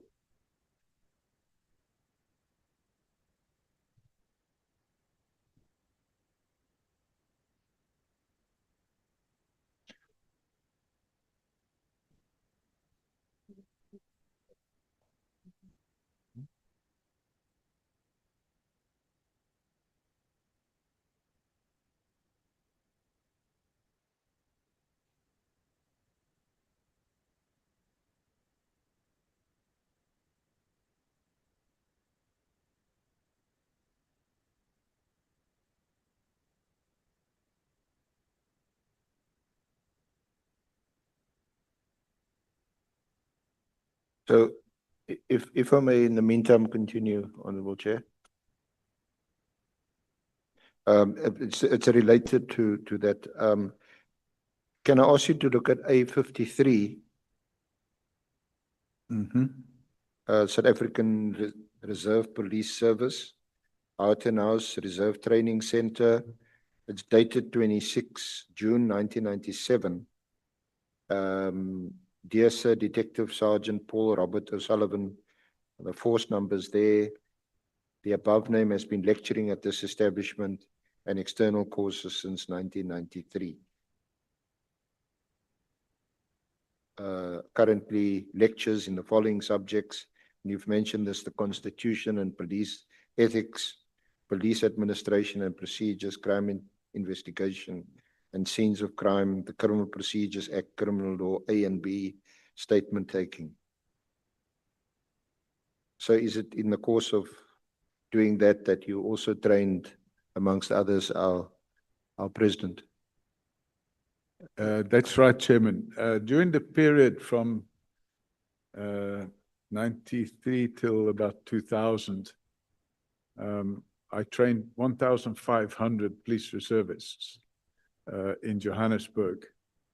And at one stage, which was in 1997, the course that we ran, there would be about between 30 and 40 students on each course. And the courses would normally last about 3 months. And that would entail, I was only responsible for the lecturing side of it, which would entail three sessions in the evenings and one session on a Saturday. So I had to train these various police reservists. And one day I was quite surprised to find that one of the students sitting there was Cyril Ramaphosa. Now, I'd already met Cyril Ramaphosa previously because I'd met him at Wandis Place in Soweto. So I knew him already, and now he's suddenly a reservist or a reservist in training. And it was quite funny, really, because I remember one day when you lecture, you don't just give a lecture and then leave it there. You give a lecture and then you have to ask questions. You have to get interaction with the students. And when I lectured these students, I would say, has anybody got any questions about this? Now, one of the areas we lectured on, as is mentioned here, is the Constitution and police ethics. And the Constitution was new at that time. And my area of interest, insofar as these students was concerned, was the Bill of Rights, because I wanted to make sure that we wouldn't be training police reservists who wouldn't understand the rights of citizens. What training did you yourself receive in the Constitution or in relation to the Constitution and lecturing on the Constitution and ethics? So I'd been to the police training center in Paarl. It's actually not far from here, where I did detective training and training of that nature. And then when the Constitution came out, I sat down, I can't remember the guy's name now, but I sat down with a constitutional lawyer in Johannesburg because I wanted to understand the Constitution. And the reason I wanted to understand it is because I wanted to make sure that the new police officials we were training would understand that the citizens of the country had rights that they previously didn't have. And the sort of things that bothered me as a policeman would be when I saw a person being arrested, that they used to assault them. And that worried me. It wasn't something I liked to see. And in one case, I can remember in 1994, I arrested an individual who had murdered a woman. And while he was in my custody, two police officials wanted to assault him. So I had to actually tell them that if they assault my prisoner, I'm going to arrest them. And that was problematic. But I decided to take a strong approach to that. So when I trained the reservists, I made sure that those reservists understood that if they breached the constitutional rights of any suspect, they themselves could face criminal prosecution. So I got myself up to speed on that. But the point I was making was when I lecture, I then get feedback from the students to make sure they understand what I'm saying. So I would give them an example and I would say, if so-and-so happened, would that be correct? And they would say yes or no, depending on what the example was I would give them. And then I would say, have any of you got any queries now? Do you understand everything? Do you have any questions? And one student popped out a question. I can't remember what the question was, but it was about constitutional rights, because that was the only area we were looking at. We weren't looking at the rest of the Constitution. We were primarily concerned with arrested and detained persons and the rights of prisoners. And he popped the question out like that. And I turned around and I asked another student, what do you think the answer is to that? And then I thought, oh, but I've got Cyril sitting here. So I point to Cyril. I said, Cyril, do you agree with that? And he said, why are you asking me? I said, because you were involved in the drafting of the Constitution. That's him on the screen. Pardon me? It's him on the screen. Yes. So I was a bit younger then. I had some hair. So I asked Cyril, do you agree with his answer? And Cyril said, yes, he's correct. You know, and so that was the sort of thing that we used to deal with. And then at the end of that particular course, everybody gets what they issued with an appointment certificate, which says, okay, you are now a police constable. So Cyril became a police constable. And on every course, if you scroll up again, you can see it's gone now, there's a shield. And actually, I created that shield. I paid for it out of my own pocket. And we used to have a little thing where you engrave the name of the best student. So on each intake of students, I would invite the other lecturers to nominate a student for best student. And bearing in mind, in those days, Cyril was not involved in politics in any way, shape, or form. But he was nominated, and it was agreed that he would be the best student on that particular course. So when we gave him the shield, he keeps it for a year, then he must hand it back. When we gave him the shield, the media were there and the picture was taken. Yeah. Honorable Novalo. Yeah, no, thanks, Chair. I was interested in Mr. Paul O'Sullivan's response regarding the question that the senior counsel has asked. I think the question is, what official qualification did you get in order for you to qualify to train others about the Constitution? Now, the response that I heard is that he met a lawyer and then he asked about the Constitution because he was interested. So is that the only qualification that he got? Because I think the question was about an official qualification that he got that made him to qualify to train others about the Constitution of South Africa. I was interested in the response, but I'm realizing now that the senior counsel is moving on despite the wrong answer that has been given. Must I answer, Chairman? Chairman, at that stage, there were nobody in the country that had any qualifications in the Constitution. They didn't exist. There were no constitutional lawyers. They didn't exist. There was no constitutional court. It hadn't been formed. So I just wanted to make sure, because I didn't want to train people in aspects of the Constitution, for example, the government and how it all fits together. I was only interested in the Bill of Rights. And I wanted to make sure that the students I was training, the students we were putting out, after they had received their training, that they wouldn't go out on the streets and abuse the constitutional rights of others. So there was no qualification. Do you have a law degree? Mr. Paul O'Sullivan, do you have a law degree? No, Chairman, no. I just learned, I went and sat with a senior lawyer and went through the Constitution and understood for myself exactly how the Constitution would work. And we worked through some examples. And when I had Mr. Ramaphosa, Cyril Ramaphosa, as a student, it was a great opportunity to canvass these issues. And that's what we did. Okay. Honorable Malema, Honorable Matthys, Honorable Skosana, is your hand still up? Mr. Paul O'Sullivan, you don't have any qualification to train anyone about the Constitution, even at that time, right? Didn't hear the question. You don't have any qualification, and you did not have any qualification to train anyone about Constitution in 1997. No, We're talking about you, not everybody, you. no, Chairman, there was no qualifications then. No, you did not have.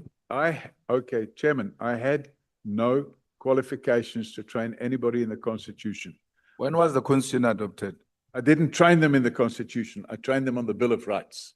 Oh, la, la. When was the Constitution adopted? The one you are training them on. What's he saying? When was the Constitution adopted? The one you are training them on. In 1996.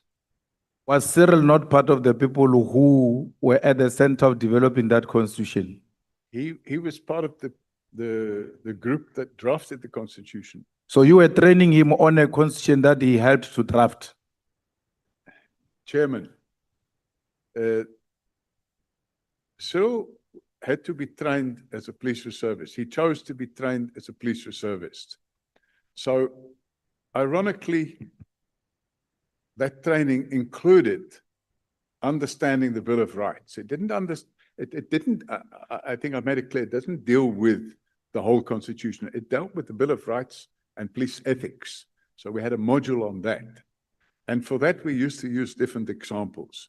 And it was ironic that Cyril had to listen to training on the Constitution. But the good news is he agreed fully that the training that the people were getting was correct. And I was quite comfortable with that because it endorsed the quality of the training that we were given to the police students. Mr. Paul O'Sullivan, are you suggesting that the president went to write the Bill of Rights collectively with others and only to be trained about the Bill of Rights after putting it into the Constitution? Well, Chairman, I think we're playing word games here. The reality of the situation is that in order to be a police reservist, you have to go through a little tick box exercise. You have to get trained on this, you have to get trained on that, you have to get trained on this, you have to get trained on that. Even if you were part of the people that wrote it, you're now coming into a system where it has to be demonstrated that you've had that training. So, yes, it was quite a strange situation for me, because clearly Cyril Ramaphosa knew a lot more about the Constitution than I did. But the reality is that's where it worked. Before I take Honorable Matthys and Honorable Skosana, Mr. Paul O'Sullivan, Mr. Paul O'Sullivan, is it difficult for you to say Mr. Cyril Ramaphosa or President Cyril Ramaphosa? I'm sorry, Mr. Cyril Ramaphosa, he's now the president. At that point in time, it was Mr. Cyril Ramaphosa. He's now the honorable president. Okay. Honorable Mathis. It's also on the training, even the training of the police reservists. I thought we should just get clarity. Mr. O'Sullivan said he trained at the police academy or training center in Paarl. When did he graduate from there? Because he's now training even our reservists. So, and was the training to be able to train, or he just got? I don't hear what she's saying. Okay, my question, Mr. O'Sullivan, is this. You've indicated that you attended training at the police academy or the police training center here in Paarl. Am I correct? Chairman, I went on a train the trainer course where we were trained to train. So, yes, so that's what I'm asking. So I'm asking, when did you qualify? How long did it take? How long was that course? A three-month course. Okay, thank you. And then you were qualified after 3 months to train other reservists. The course was a train the trainer course. Well, So after I 3 was months. trained to train. Okay. And it was a 3-month course at an academy in Paarl, the SAPS Academy in Paarl. Is that what you're saying? Don't know what the question is, Chairman. The duration of your course, was it 3 months at the SAPS Academy in That's Paarl? correct. That's correct, Chairman. Honorable Skosan. So, Chair, I just want to find out from Mr. O'Sullivan, training for 3 months make you to qualify to train others to get certificate or diploma. After you train them, what they were getting?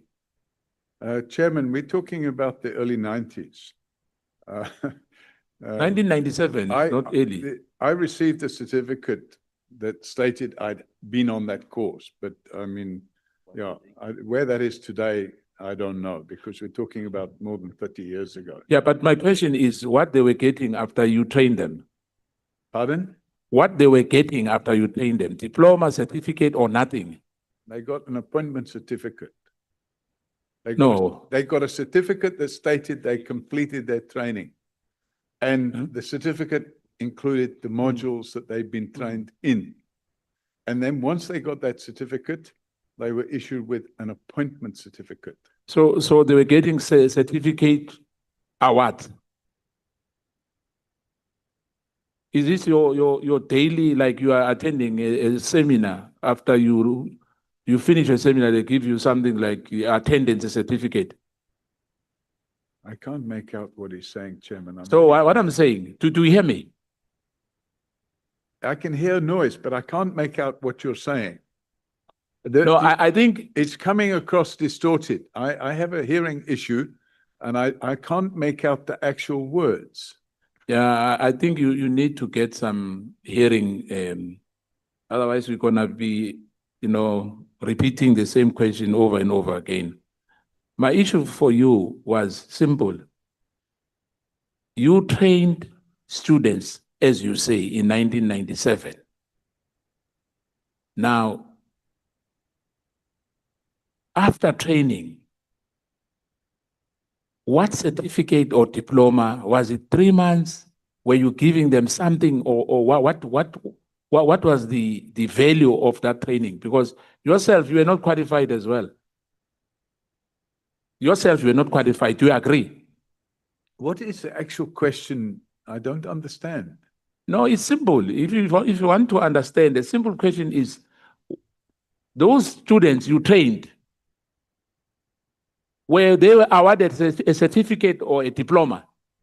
I've answered, Chairman, that they were issued with a certificate that they had completed their training. From the unqualified person like you?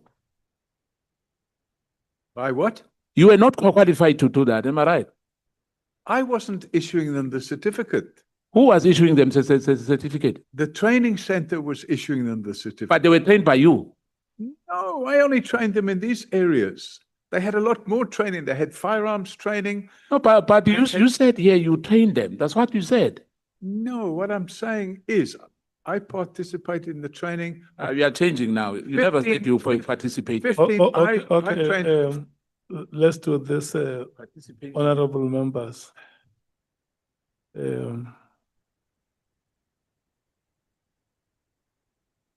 For clarity, Chair, on record, he said he trained them, not participated. Okay. He Say said, thank you, Chair. he said that he attended training the trainers course in PAL. And from there, together with other trainers, they went to train the attendees. And so those attendees, some would have been trained by other trainers on firearms.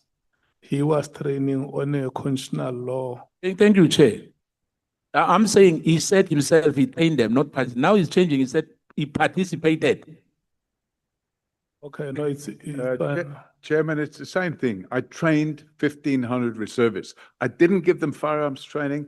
I didn't train them on how to wear their uniform. I didn't train them on how to salute. I didn't train them on how to march. I didn't train them on how to arrest somebody.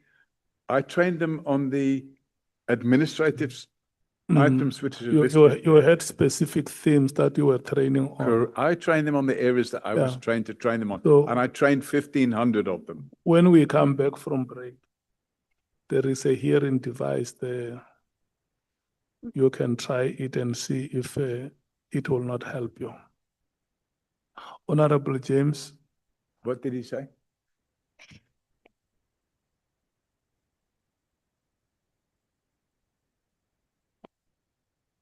Okay. Mr. Sullivan? Can you hear me? Uh-huh. Can you hear me? Yes, ma'am. Okay. We are asking you, was the training accredited? Is what we're asking you.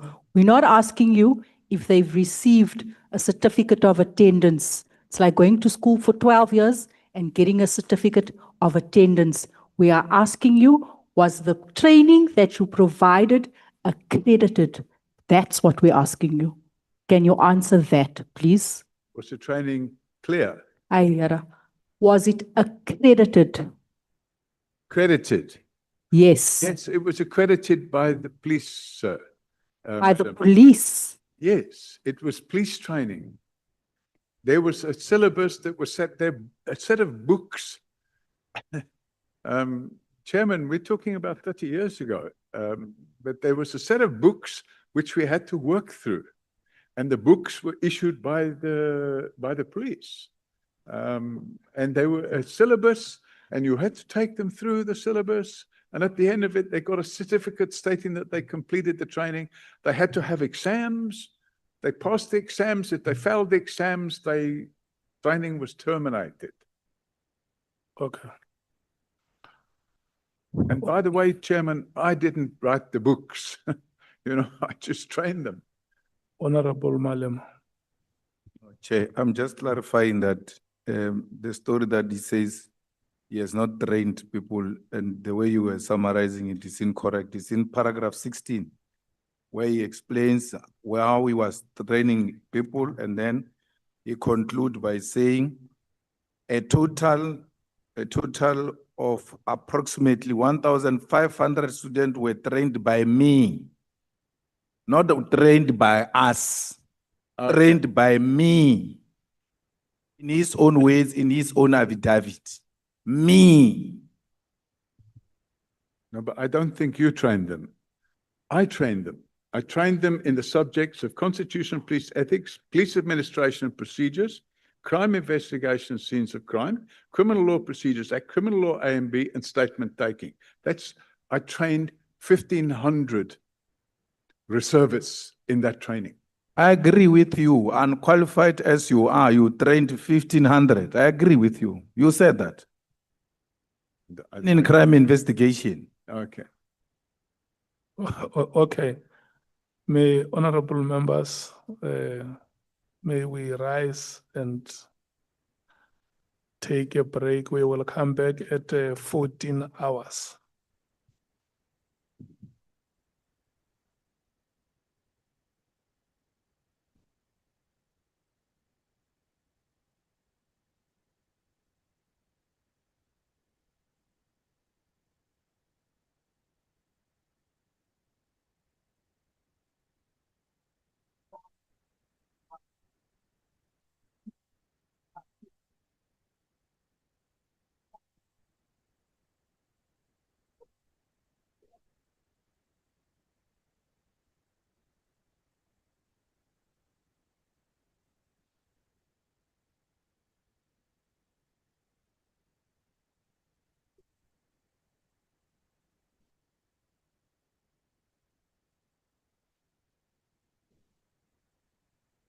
We're having lunch at the back. Okay. You can join us. I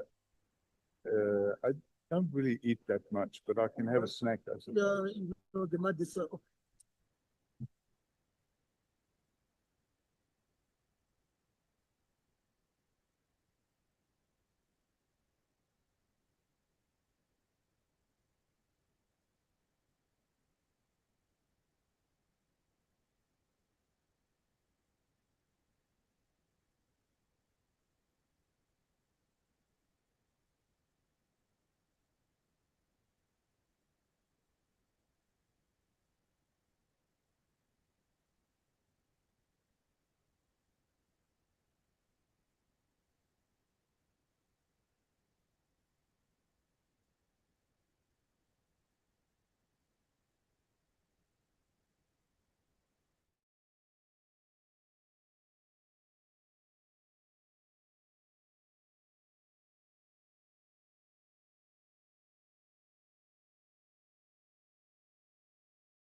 Welcome, Bangazita. Welcome, Honorable Mwango. Thank you so much.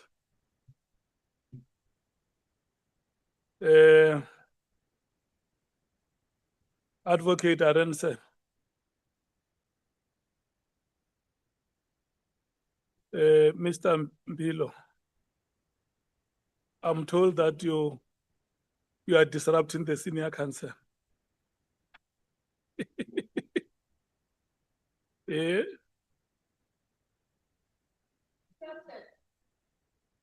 Yeah. Yeah. Are we resuming Advocate Arense? Let's resume. What is the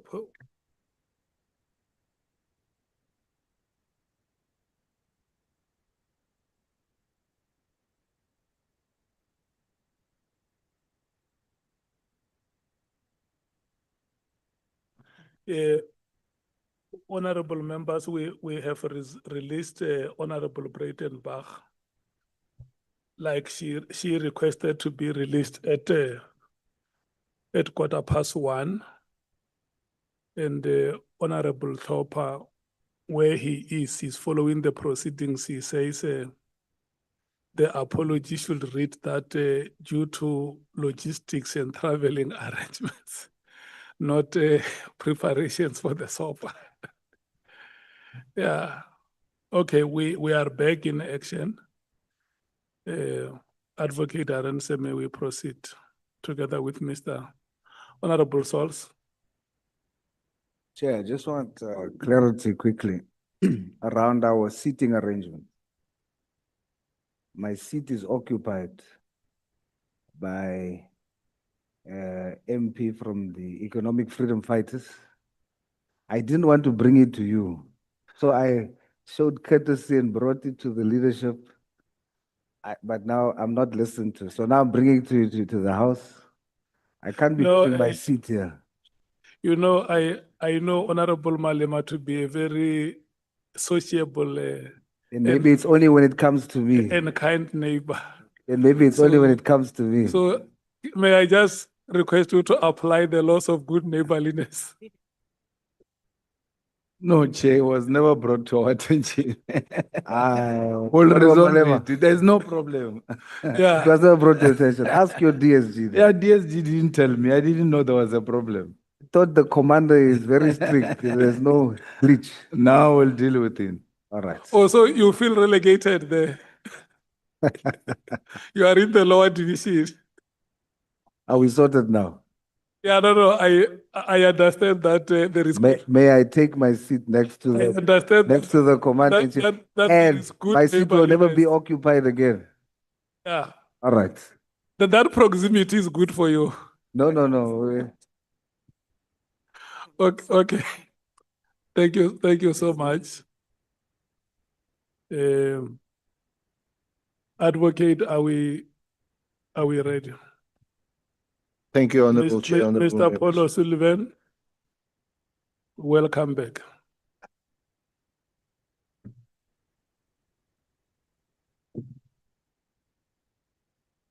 Welcome back, Mr. Paul O'Sullivan. Thank you. Thank you, Can we Chair, Honorable establish if he is not willing to use the hearing aid? Because part of what we've observed is that he takes time to hear some of the questions. Hence, he was advised to use the device in front of him. So can you establish if he is not willing to use it? I'm going to try it, Chairman, but I'm not sure it will work, and I'll explain to you why. Okay. The year before last, somebody tried to murder me. And when that happened, I was left hospitalized due to what they call TBI, which is traumatic brain injury. And as a result, it's not the volume of the noise. It's my ability to understand the words that are coming into my ears. And I'm happy to share without going into too much detail, I'm happy to share a photograph in private and the medical report, which explained what happened to my brain. It didn't affect the functionalities of my brain other than the hearing. So sometimes if a person talks clearly and slowly, I can make out what they're saying. But if the voice is distorted or too loud, I can't hear what they're saying. I can hear noise, but I can't make out what the words are. So that's why sometimes I have to ask people to, and those that know me are used to it. I say, what did he say? You know, and unfortunately, that's the way it is. They never caught the person that tried to kill me, but I'm still living with the whatever happened about it.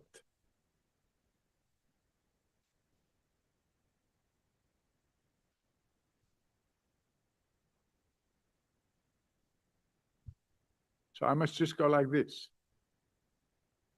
Or how must I do it?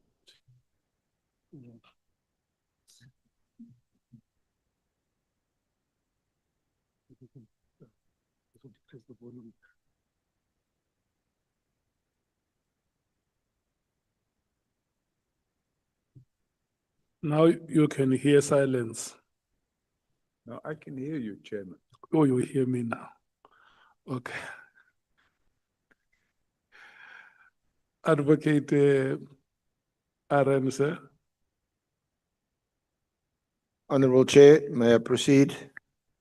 Excuse me, Chair. Shouldn't the earpiece be turned in? It doesn't look like it's fitted properly. It's on the side of his. Yeah,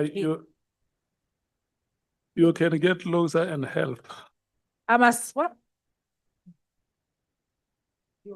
Can someone help him? Who said that? No, Chair, Mr. Ramano deserves a Still can't suspension. hear.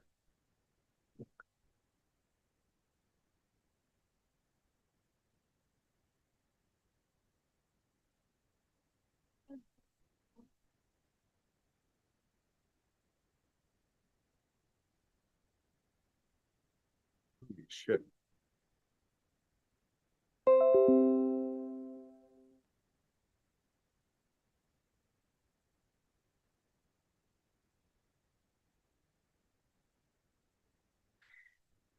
Honorable Pambo, you see Honorable Souls is all smiles. I can see Honorable Souls is happy now. Seniority prevailed, Chair. Okay, thank you so much for the understanding. No, it's Advocate Aaron, sir, may we It's proceed? correct, Chair. Seniority is prevailing.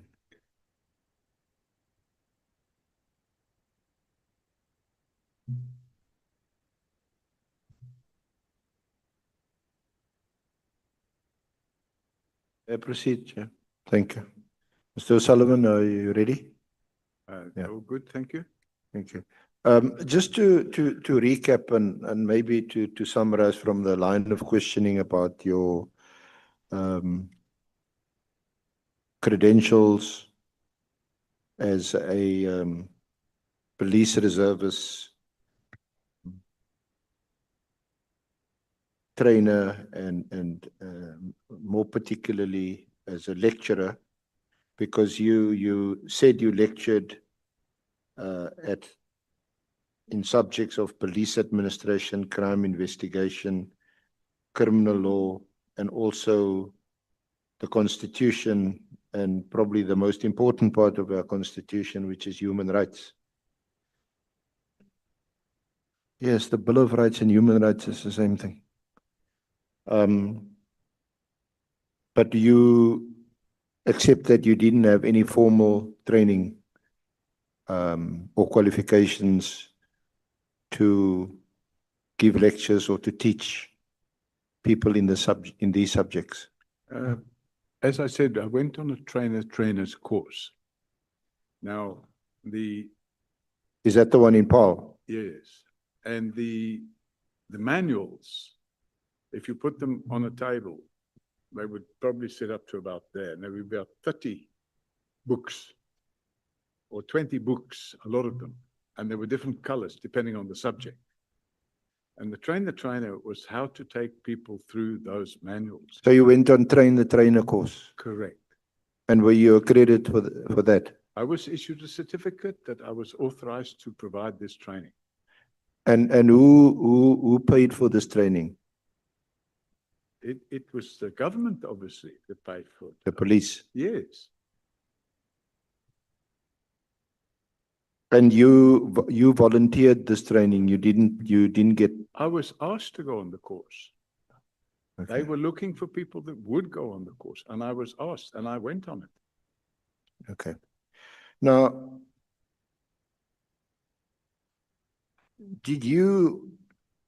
I just want to just ask some questions about your entry into this country. So it wasn't first time in 1989. You had been here previously.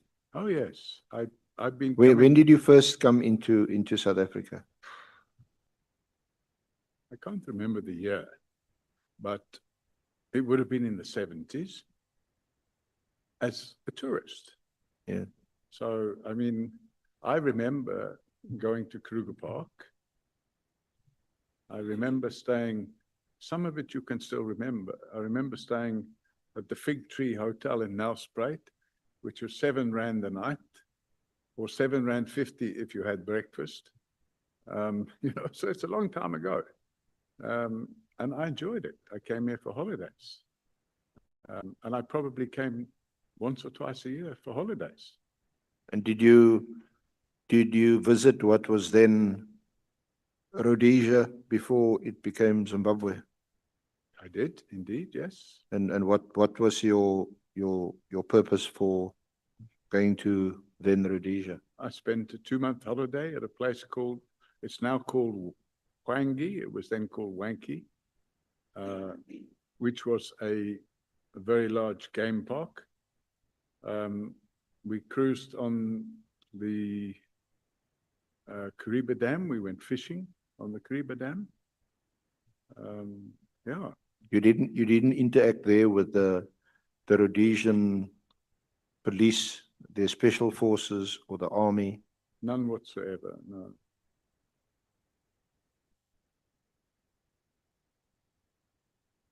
Well, when I say none whatsoever, when you went into certain areas, you were forced to interact with them because they used to have roadblocks and things. So, yeah, you had that interaction.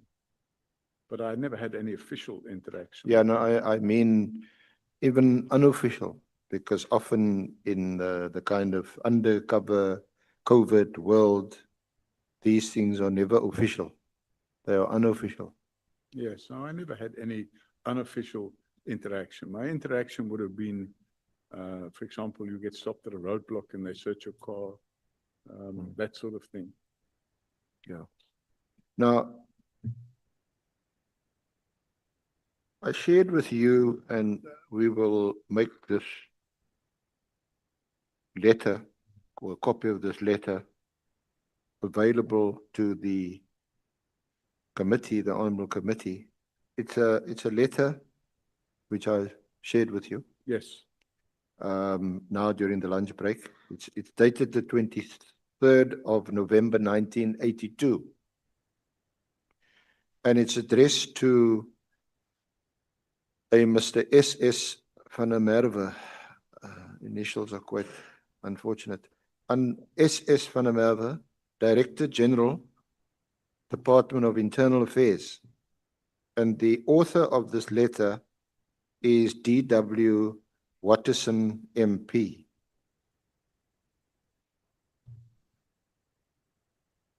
Now, I do because, well, not because I'm a bit older than most in this room, but I do remember a member of Parliament, Watterson. Do you know, or did you know a Mr. Watterson? It's not a name that I remember. So unfortunately, I don't know or did not know Mr. Watson. But in one of the documents there, the name Frank Martin was mentioned. Frank Martin spent some time in the. Yeah, I'll get If to you Frank can Martin. please speak closer to the microphone. Sorry, Chair. Closer to the microphone, Mr. Paul O'Sullivan.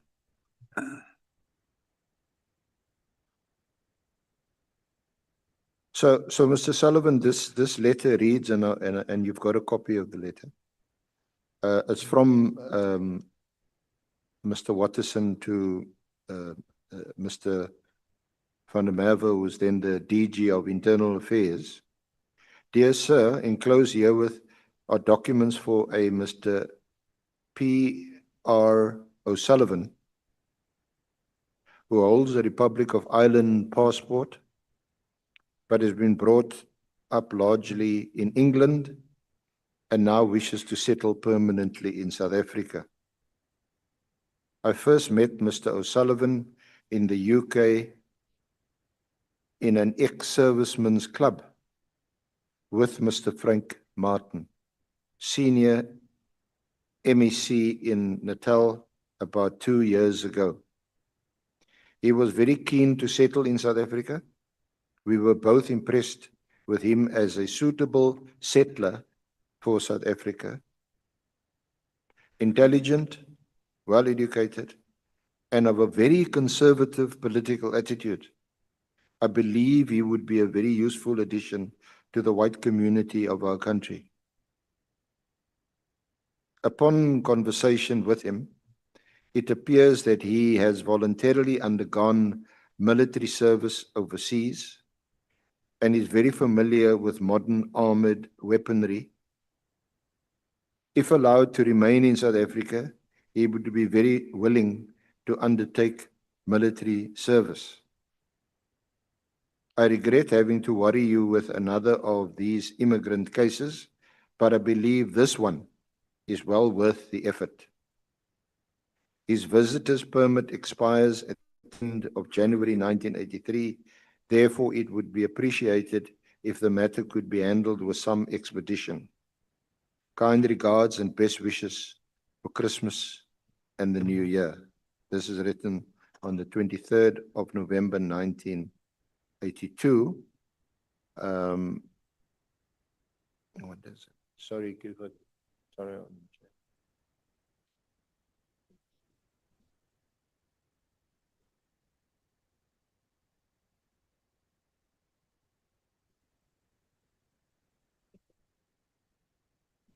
And there's some handwriting, and it seems to have been received around about the 26th of November 1982.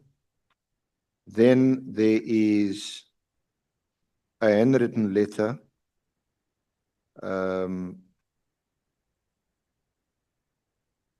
which is dated, is that 20 November 1982, and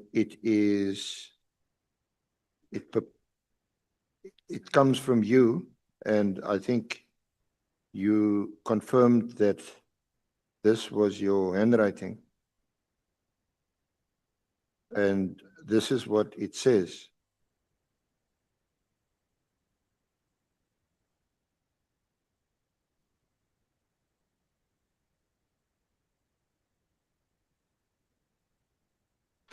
Dear Sir, I know that you are very busy and may I ask Ms. Mkhwanazi to read it, please.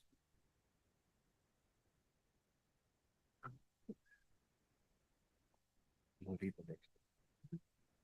Dear Sir, I know that you are very busy, and I'm sorry to have to take up your time. However, I am in a predicament and can think of no one else to turn to. The last time I came to South Africa, nearly 2 years ago, I obtained a work permit without any bother at all. I foolishly assumed that the same would apply on this occasion. I was offered good employment by Mr. Jim Powell, whom I know from the UK. I sold my house in London and came to South Africa with the intention of settling here. My fiance is due here in January, when we hope to get married. Alas though, my work permit was refused, and without a work permit, I cannot start work and apply for permanent residency. This puts me in a bit of a quandary, I think. Is that what it says? As I so want to stay in this country, which I love so much and believe in it, as there are few countries left in the world that is not riddled with communist-inspired unions and unsettlement. I so believe that this is still a good Christian country, and as a Christian, I feel it is the ideal environment to raise a family. I have already applied for a course in Afrikaans as I want to completely integrate with the South African way of life. Sir, it would break my heart if I now have to return to the UK. I beg you humbly to speak on my behalf to someone in a position to consider me as an immigrant. I hope you will forgive me for troubling you in this way. But when I met you in the UK with Frank Martin, you appeared to me to be a reasonable gentleman that would listen to reason. I enclose for your information the details concerning my application that was refused.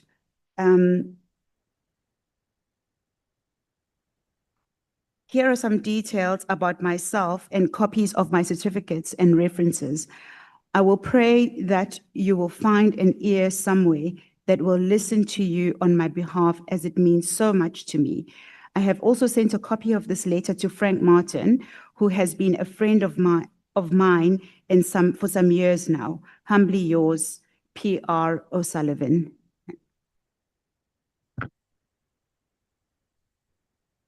Thank you, Advocate Mkhwanazi. So this letter appears to have been addressed to, I think it was Mr. Watterson, Member of Parliament. I'm not sure whether at the time he was a National Party or United Party MP. So Mr. O'Sullivan, is this accurate? Is this true? Well, Chairman, the top part of it, the first time I saw this letter was, I think, last week. Somebody showed it to me. It had been published on social media by a person by the name of Colin or Colleen Makubela from MK Party, and along with a lot of defamatory comments.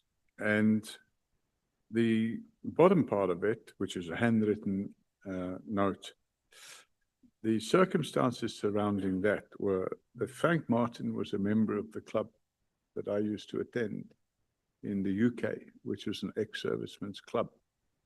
And Frank Martin wanted me to come and work and live in South Africa at that time.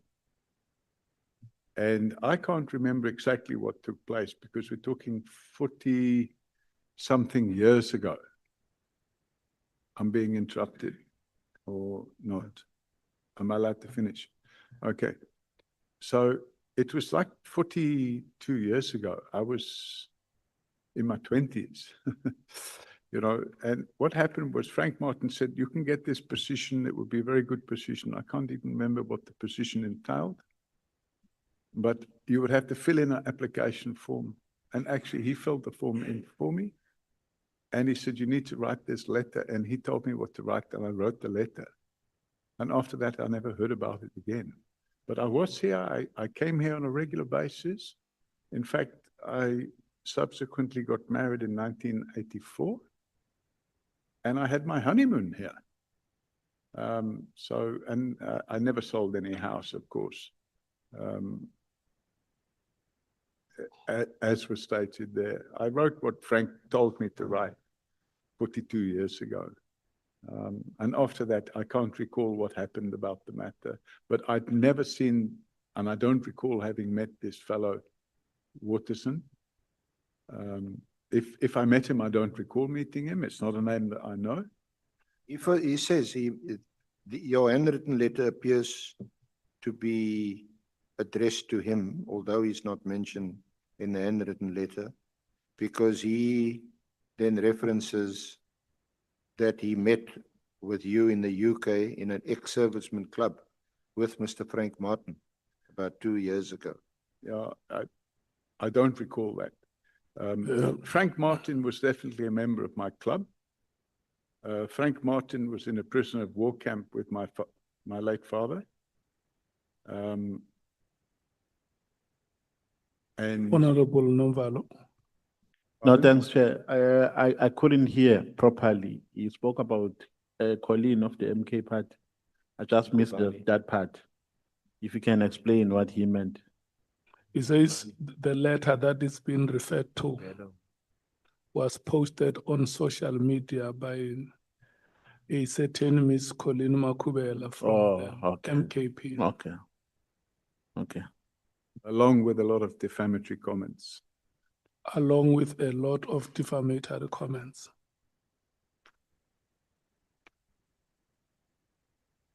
Can we proceed? Okay. So can we accept that this letter that was addressed by Mr. Watterson to the DG then of Internal Affairs in 1982, it appears to be an authentic letter? It certainly appears to be, but as I've said, the first time I've seen that letter, I think it was either last week or the week before, when somebody forwarded to me and showed me the post on whatever it is, either Facebook or TokTik or what's this other one called, Twitter. It was on one of these, and the person, it may be somebody that's not Colleen Makubela, but the person that appeared to have been posting it was using the name Colleen or Colin or Colleen Makubela from the MKP, and stating that I can't remember the defamatory words now, but you know, this is a racist pig and he needs to go or something like that. I can't remember the word. Okay, I'm not really concerned about that. I'm sure the honorable members from the MKP will ask you about that. What I want to know is whether following Watterson MP's letter to the then Director General of what was Internal Affairs, we regarded then as notorious, but he writes to him and he says that your visitor's permit was expiring at the end of January 1983.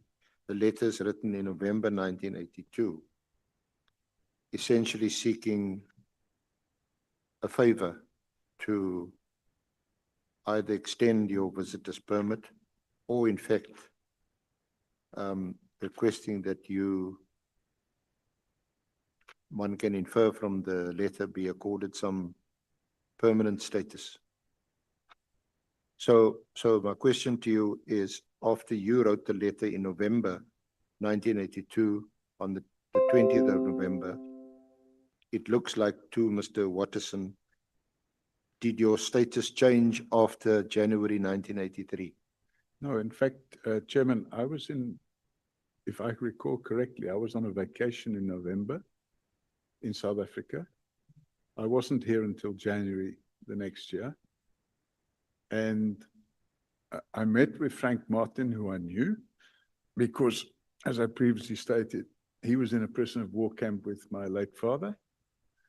And we used to call him Uncle Frank because we were children when he used to visit. And while I was on vacation in 1982, he said there was some position, a very important position for me in the building services or whatever department or something like that in the Natal province. And I could get a good job. And would I like the job? And, you know, I was 20 something years old. It sounded like a good idea at the time. I said, yeah, it'll be all right. But I mean, I have a tourist permit, you know, they call it a visitor's permit. But And why do you record in your letter that you are in a predicament and can think of no one else to turn to? so If you were on a visitor's permit, which was now going to expire in January 83, then presumably you would just leave before the visitor's permit expires and you go back to the UK or Ireland. in fact, I spent 3 weeks there, not 3 months. But when you enter the country, and it's still the case today, you're given a visitor's permit for 90 days. So I came here for holiday. You get a visitor's permit for 90 days. I met with Frank in Durban, and Frank offered me a position. Actually, I didn't meet him in Durban. I met him in Pietermaritzburg. And he offered me a position, an engineering job, and it would be good pay. And I said, yeah, but I don't have a work permit or anything like that. He said, oh, I filled in these forms. He filled them in for me. He said, just sign this and here, write the letter in your own handwriting. And he told me what to write, so I wrote it. And as I say, it's 42 years ago. I can't even remember. I would have completely forgotten about it if somebody hadn't have sent it to me last week. Well, did you forget? You forgot to mention it in your evidence and in your affidavit. Didn't you think it was material? No, I didn't think it was material. You worked here according to your own letter.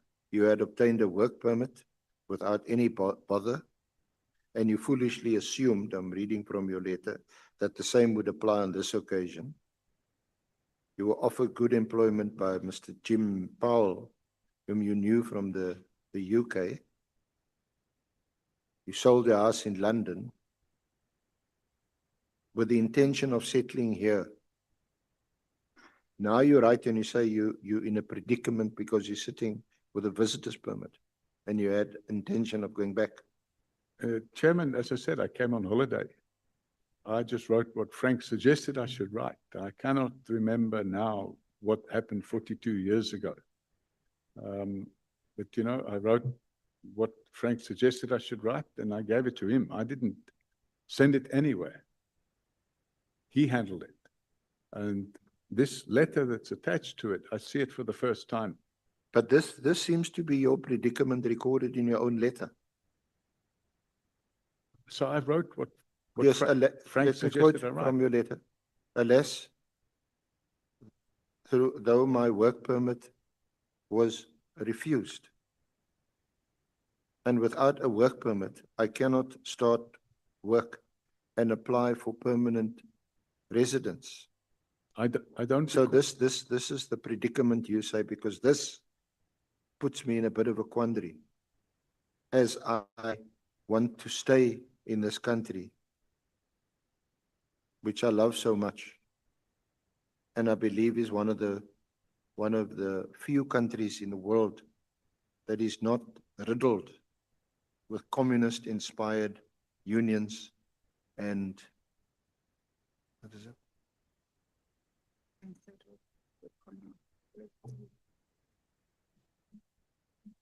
Yeah, and then you go on to say that this is a good Christian country. So this is an appeal to a politician to help you to obtain a work permit and permanent residence. This is not a casual visitor who's coming here, the visitor's permit expires and now you know you must leave the country. I left the country before that letter even was typed, because I was in Durban. I'd had 2 weeks holiday. I had another week to go, I think. And Frank suggested, I can get you a job here. You can become a resident here and whatnot. And it sounded like a good idea at the time. as I said, I was 20-something years old. I'm 70 now, you know, so he did the forms and he suggested I write the letter. He told me what to write and he said, I'll handle it. Off you go back. We didn't have mobile phones and stuff then. I never heard from him again. In fact, I heard from him again, I think 2-3 months later. And he said, no, that position was filled by somebody else. So it's a, what do you call it? Storm in a teacup. And it was 42 years ago. But there's absolutely, and I mean, I've just read again now that handwritten letter. It says, So what are you saying, that you were not in fact in a predicament or in a quandary? not in a You predicament. wrote what he told you to. Yes, at the time I was fully employed. So you wrote an untruth in a letter addressed to the Director General of this country in 1982 in order to influence that Director General to issue you either with a work permit or permanent residence. Well, I won't say it would untruth. Frank said, if you write this letter. Well, and we- why is it not an untruth? Well, I suppose. When you now say 50 years later, It would have that- been a predicament, I suppose, if I was given the job, but I wasn't given the job, so it became a non-event.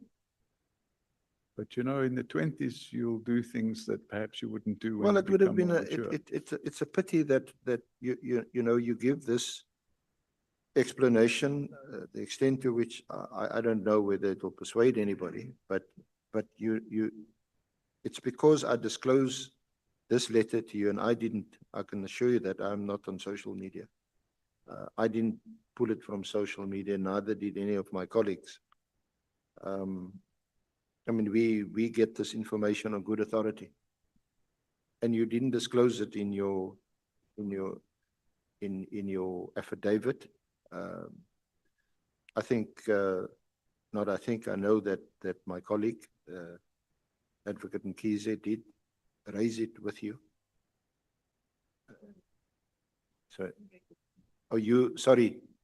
You raised it with her and said that this has now been brought to my attention. That's correct. Yes. I brought it to her attention last week when it was brought to my attention. Yeah. On Sunday. Yeah, and I finalized my affidavit, I think on Friday or Saturday. So it was brought to my attention. I said, oh, you know, but there's so much other stuff on social media. Why should we put all that in your affidavit? There's stuff on social media which is completely fake. Yeah, Mr. Sullivan, you know, I'm always pressed for time, so I don't worry about social media. I want to ask about this letter, because you also write your work permit was refused. In other words, what I'm trying to understand, and you must please help us, is that this is not some casual letter written by a 20-year-old on the advice or guidance of a more senior person, presumably Mr. Frank Martin, or an MP, to say, just write this down. This is serious. You say you had applied for a work permit, but it was refused. And now and your intention is not to holiday here. It is, and I'm paraphrasing your letter, it's to start work and to apply for permanent residence, and for the reasons that you've given. This is a Christian country, don't have these communist unions here. You like the people here. You even want to learn to speak Afrikaans. Well, unfortunately, if you're offered an opportunity, I thought it would a good opportunity at the time, and I went along with it. The reality of it is, I don't remember getting a work permit or being refused a work permit. I never came to work here in pursuit of that. And I only later, in 1989, which was 7 years later, applied for a residence permit on the basis of being a person of independent means. So I didn't see it as being anything other than that. Well, we now know from your evidence that we accept that these letters as authentic. Because you see, this changes the reasons why you came South Africa in 1989. The impression you create in your affidavit and the early part of your evidence is that, in fact, the market or the property market, I forget now, but you can correct me, in the UK had collapsed, and you were looking for business opportunities, and you came to South Africa in 1989. So the impression you create is that you're entirely disinterested in this country, other than this is an opportunity to invest and to make money. You said, no, of course, if you invest, you want to make money. But that's the extent of your interest. Now we read a letter that you wrote to a member of parliament to say, look, I'm in a predicament, I'm in a quandary. This is some 7 years before you eventually came here in 1989. And that you had already applied then for a work permit. You had already applied, and I'm paraphrasing from your letter, for a course in Afrikaans, as I want to completely integrate with the South African way of life. Do you accept that this puts a different narrative or background to why you entered South Africa in 1989? No, I don't. And the reason for that, Chairman, I didn't just come here to invest and make money. I had been coming here every year for a holiday for many years. And I invested in property here before I took a decision to come and live here. I had already acquired property in 1987, but I didn't apply for permanent residence then. I bought another property in 1988. It was in 1989 that I decided, you know what, I like this country, we must go and live there. And then I applied, and my application was granted. Yes, but let's deal with that. Was in 1989 and after that. Because unless, again, you were told to write this and you didn't really mean it, in other words, it's not true, you say, sir, and I quote from your letter, it would break my heart if I now have to return to the UK. You're actually desperate to stay here because, as you say, you're in a quandary, you're in a predicament. And then you go on to say, I beg you humbly to speak on my behalf to someone in a position to consider me as an immigrant. So in 1982, November, you expressed a desire. You pleaded, you want to stay here as an immigrant. You didn't want to return to the UK or to England. It was probably an exaggeration. The reality of it is, So you exaggerated. In that you wrote some untruths. I wouldn't say you untruths. exaggerated. I exaggerate. Can we take Honorable Nomvalo? Yeah, thanks, Chair. No, we just wanted to make a request on record that may the witness, even if it's during lunch or after hours, produce evidence showing that a member of parliament, Honorable Colleen, posted some defamatory something about him, because we stated on record that our member has never done that. She has never posted anything on any social media platform. But we request that you provide that proof to us, even if you can provide it after today's session. You can ask for your team, from your team, to look for it now. Can I answer, Chairman? Yes, So, Chairman, I don't have social media. Somebody showed it to me on a phone. And it looked to, I mean, from what I can remember, it showed the person as being Colleen Mkhwanazi. And that's why I can't remember if it was on Twitter or TokTik or whatever. I can't remember. It's TikTok. TikTok. Yeah. Somebody showed it to me. And yeah, I can't go back and look for something that I don't have. The person is from the MKP. And I think I pointed this out earlier, that it appeared to be a person called Colin Makubela from the MK party. So yeah, if I can't find that, then I can't find it, but it appeared to me. Yeah.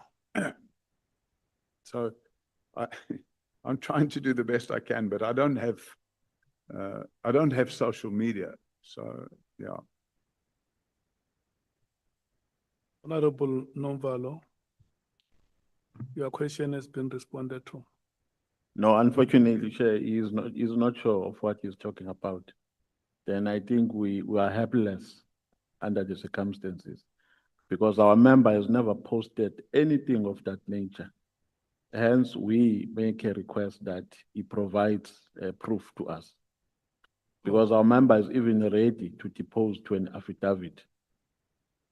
She has never posted anything of that nature. You confirm to him that you have a member called Colin Makube. Do have a member called the former chief whip of the MK party. I think she's all known to us, but she has never posted anything of that nature. So I think it's wrong and unfair for the witness to say something that is untrue about her while she is not even here to respond for herself. Honorable Skosana. Thank you, Chair. I guess this issue of casting aspersions without evidence, I always question witnesses. We had witnesses last week. When you ask for evidence, they are evasive. Now, Mr. O'Sullivan say he saw from someone on his phone. Now, it's a hearsay. You saw that alone. We want evidence here. Because now we are painting someone, you know, and without any substantiated evidence to the honorable members here. We can't deal with gossip here. Thank you, Chair. Can you just say you disagree with that statement and we move forward? Honorable Malem. No, Chair. They're raising a serious issue. If the witness is not sure, instead of you asking them to say they disagree with the statement, you should ask the witness to withdraw that. Because he cannot just come here and then say thumbsuck things here. If he's not sure, the only way to close this matter is that he withdraws that and then we move forward. Because he's not sure if it's Honorable Colin who posted that. And to cast aspersion on our fellow member and then we just pass like that, it is unfair. So if the witness is not prepared to produce any evidence to that effect and is not sure, can we please request him to withdraw that allegation? Chairman, I'm going to go back to the person that showed me and see if I can get a screen grab or something of that nature. And if I can't get that, I'll withdraw the statement I made. Is that acceptable? No, the statement is withdrawn. What you are sharing with us now is information, it's not evidence. Okay, the statement is withdrawn. It Chairman. only becomes evidence when you can substantiate it.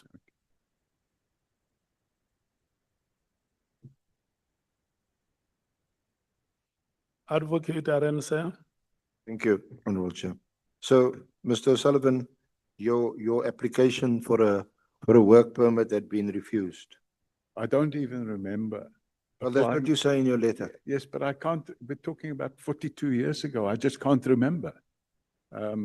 As good and everything as my memory is, I can't remember what happened 42 years ago. And you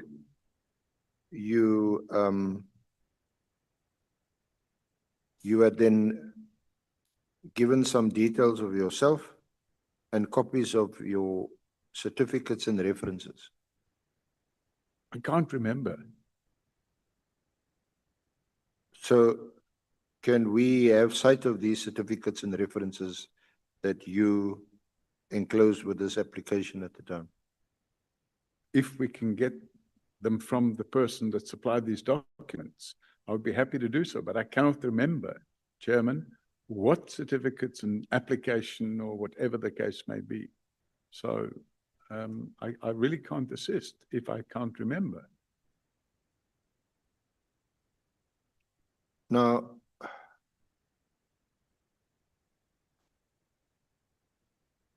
when were you given South African permanent residency?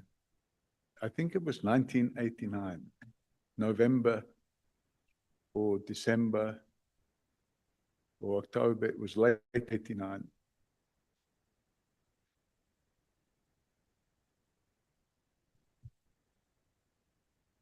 And at the time, of course, we were then still not a democratic country, and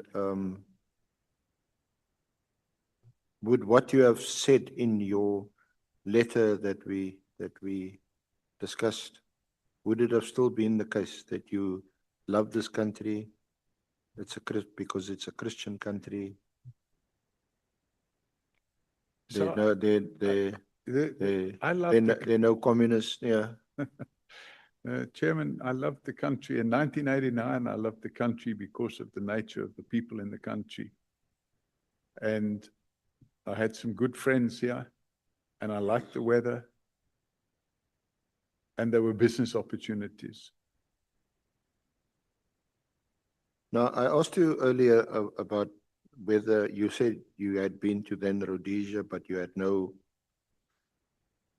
interaction or connection or association with the Rhodesian police or security forces. Yeah, before we move to Rhodesia, may we take Honorable Ngola.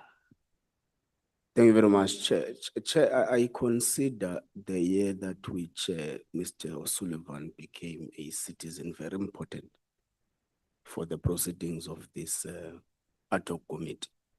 It is quite astonishing that he doesn't seem to be remembering anything. Was the SC is trying to bring to his attention a letter where some Mr. Watterson wrote to the Internal Affairs in respect of his application for citizenship in 1982. But he seems not to remember even the fact that they said is going to be useful to the white community in South Africa. I want to propose, Chair, that can the committee take on its accord right to the Director General of the Department of Home Affairs, just for a confirmation of the year at which Mr. O'Sullivan became a citizen of the Republic of South Africa, so that we can be able to draw it closer to where may he perhaps made applications to be permanent. Thank you. Honorable Malema. Yeah, I fully agree with that suggestion, but also we must be given the motivation why he was given that citizenship. We must check if learning Afrikaans was the only criteria which was followed or what. Yeah, remember Honorable Watterson at the time also motivated that he will be of good use to the white community in the Republic. So we will write that letter to check what was the motivation that was made for his acquisition of citizenship and inquire whether the Afrikaans qualification was, how important was that Afrikaans qualification? I'm not seeing any further hands, honorable members. My assumption is that you want us to proceed.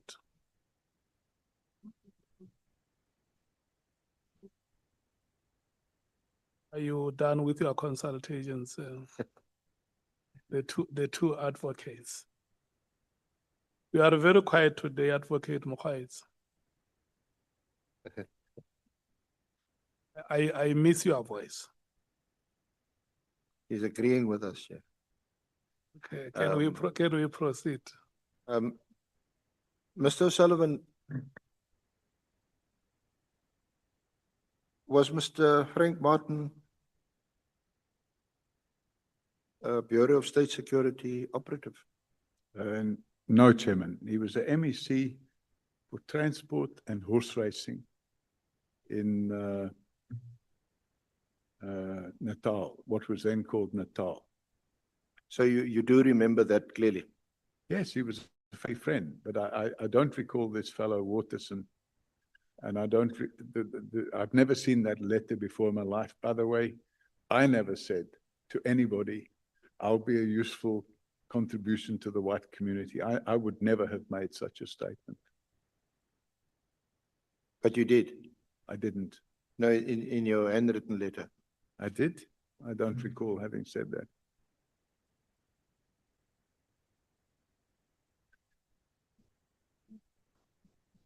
I don't recall having said that.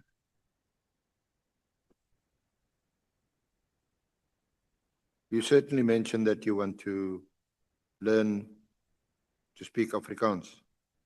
Yeah, I may have said that, but I don't recall having said that I would like to contribute to the white community. You said you had already applied for a course in Afrikaans and I want to completely integrate with the South African way of life. Yeah, but did I say that I wanted to contribute to the white community? I wouldn't have said that. And the reason I wouldn't have said that is because I'm firmly anti-racist. So there's no way I would have said, I want to contribute to the white community. It just wouldn't have happened. Well, you said that you want to completely integrate into the South African way of life. What was the South African way of life in 1982?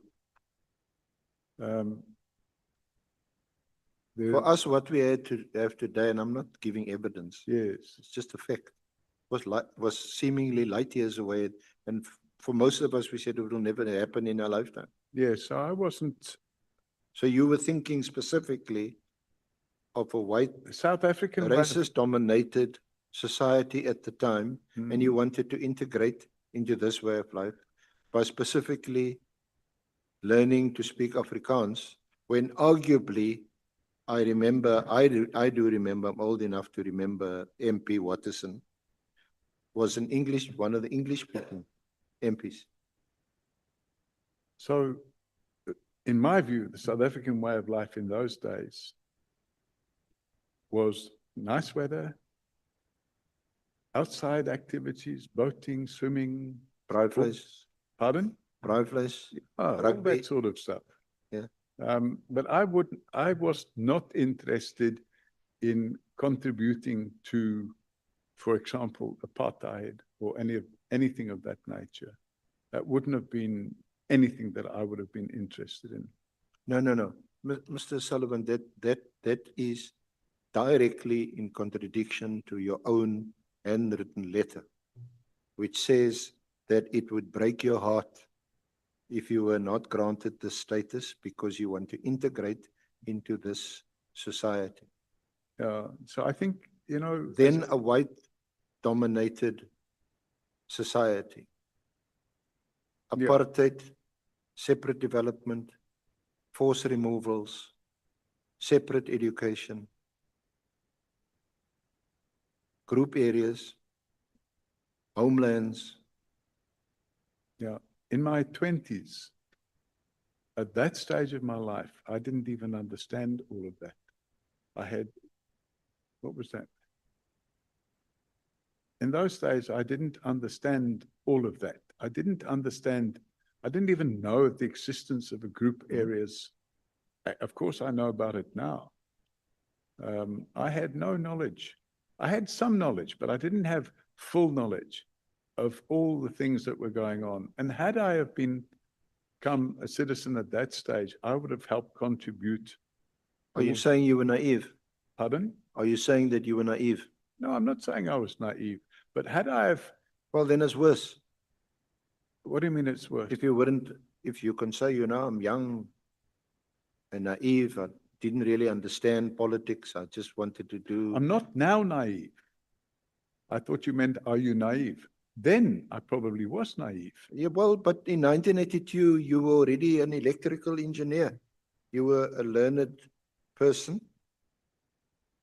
certainly more learned than the average person, I would say, I would think, even in England. Yes, possibly so. But, you know, when you're in your 20s, you have a different view on life as you would have later in life. So what I want to drive to is that you were at this stage then recruited. By who? By the security agency of this country at the time. Not a chance. Absolutely none whatsoever. Frank Martin wasn't involved. I mean, actually, you know, I knew Frank Martin very well. He was a train driver before the war. And then during the war, he became a prisoner of war, and he shared space with my late father. And after the war, he got back into driving trains. But you And then, Mr. Sullivan, sorry, you're not trying to minimize and trivialize what is really a serious situation, that a letter is even addressed, which seems to be based on information given, false information, to the Director General of the Interior Ministry of this country at the time. Now you're trivializing, you know, Frank Martin was just a train driver, met you in the ex-servicemen's club, presumably just to drink beer, and you were a young 20-odd-year-old naive. I'm not trivializing. But this is the completely different impression we got from your affidavit, in the early part of your affidavit, and the narrative that you've given us. Certainly, when consulting and when reading it, oh, well, this is a fairly well-heeled, well-educated person coming from the UK. You know, we can't complain when people want to invest their money in our country, buying property, hopefully, you know, creating jobs for our people. But that's not the impression that one now gets when you read this letter and the application for permanent residence or even to become an immigrant. I don't even remember at the time filling in any forms. So I wrote a 2-page handwritten letter. The typewritten letter I'd never seen before in my life. Yeah, it is what it is. And you know what also then strikes one, if with looking at your background from this viewpoint and different viewpoint, is within the space of a year you decide to become a police reservist. I was asked to become a police reservist. Who is this Major Edwards? He was the husband of my then secretary.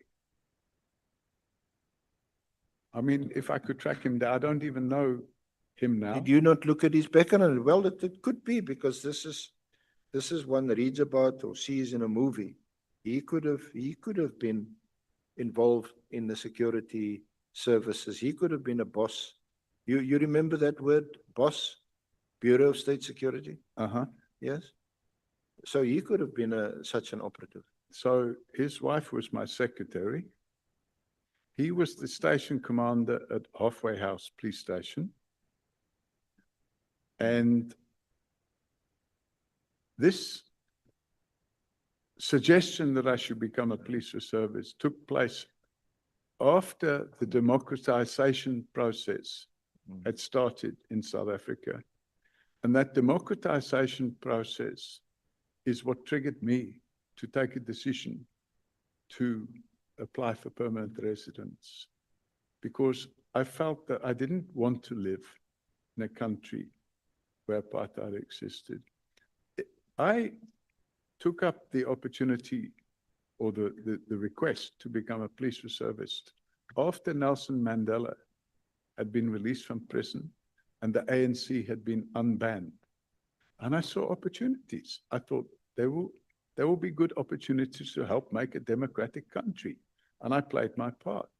In fact, you can get on the phone now and speak to the erstwhile president, Mkhwanazi,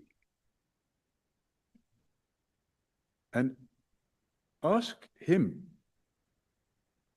who came to see him in Shell House, which was then the headquarters of the ANC.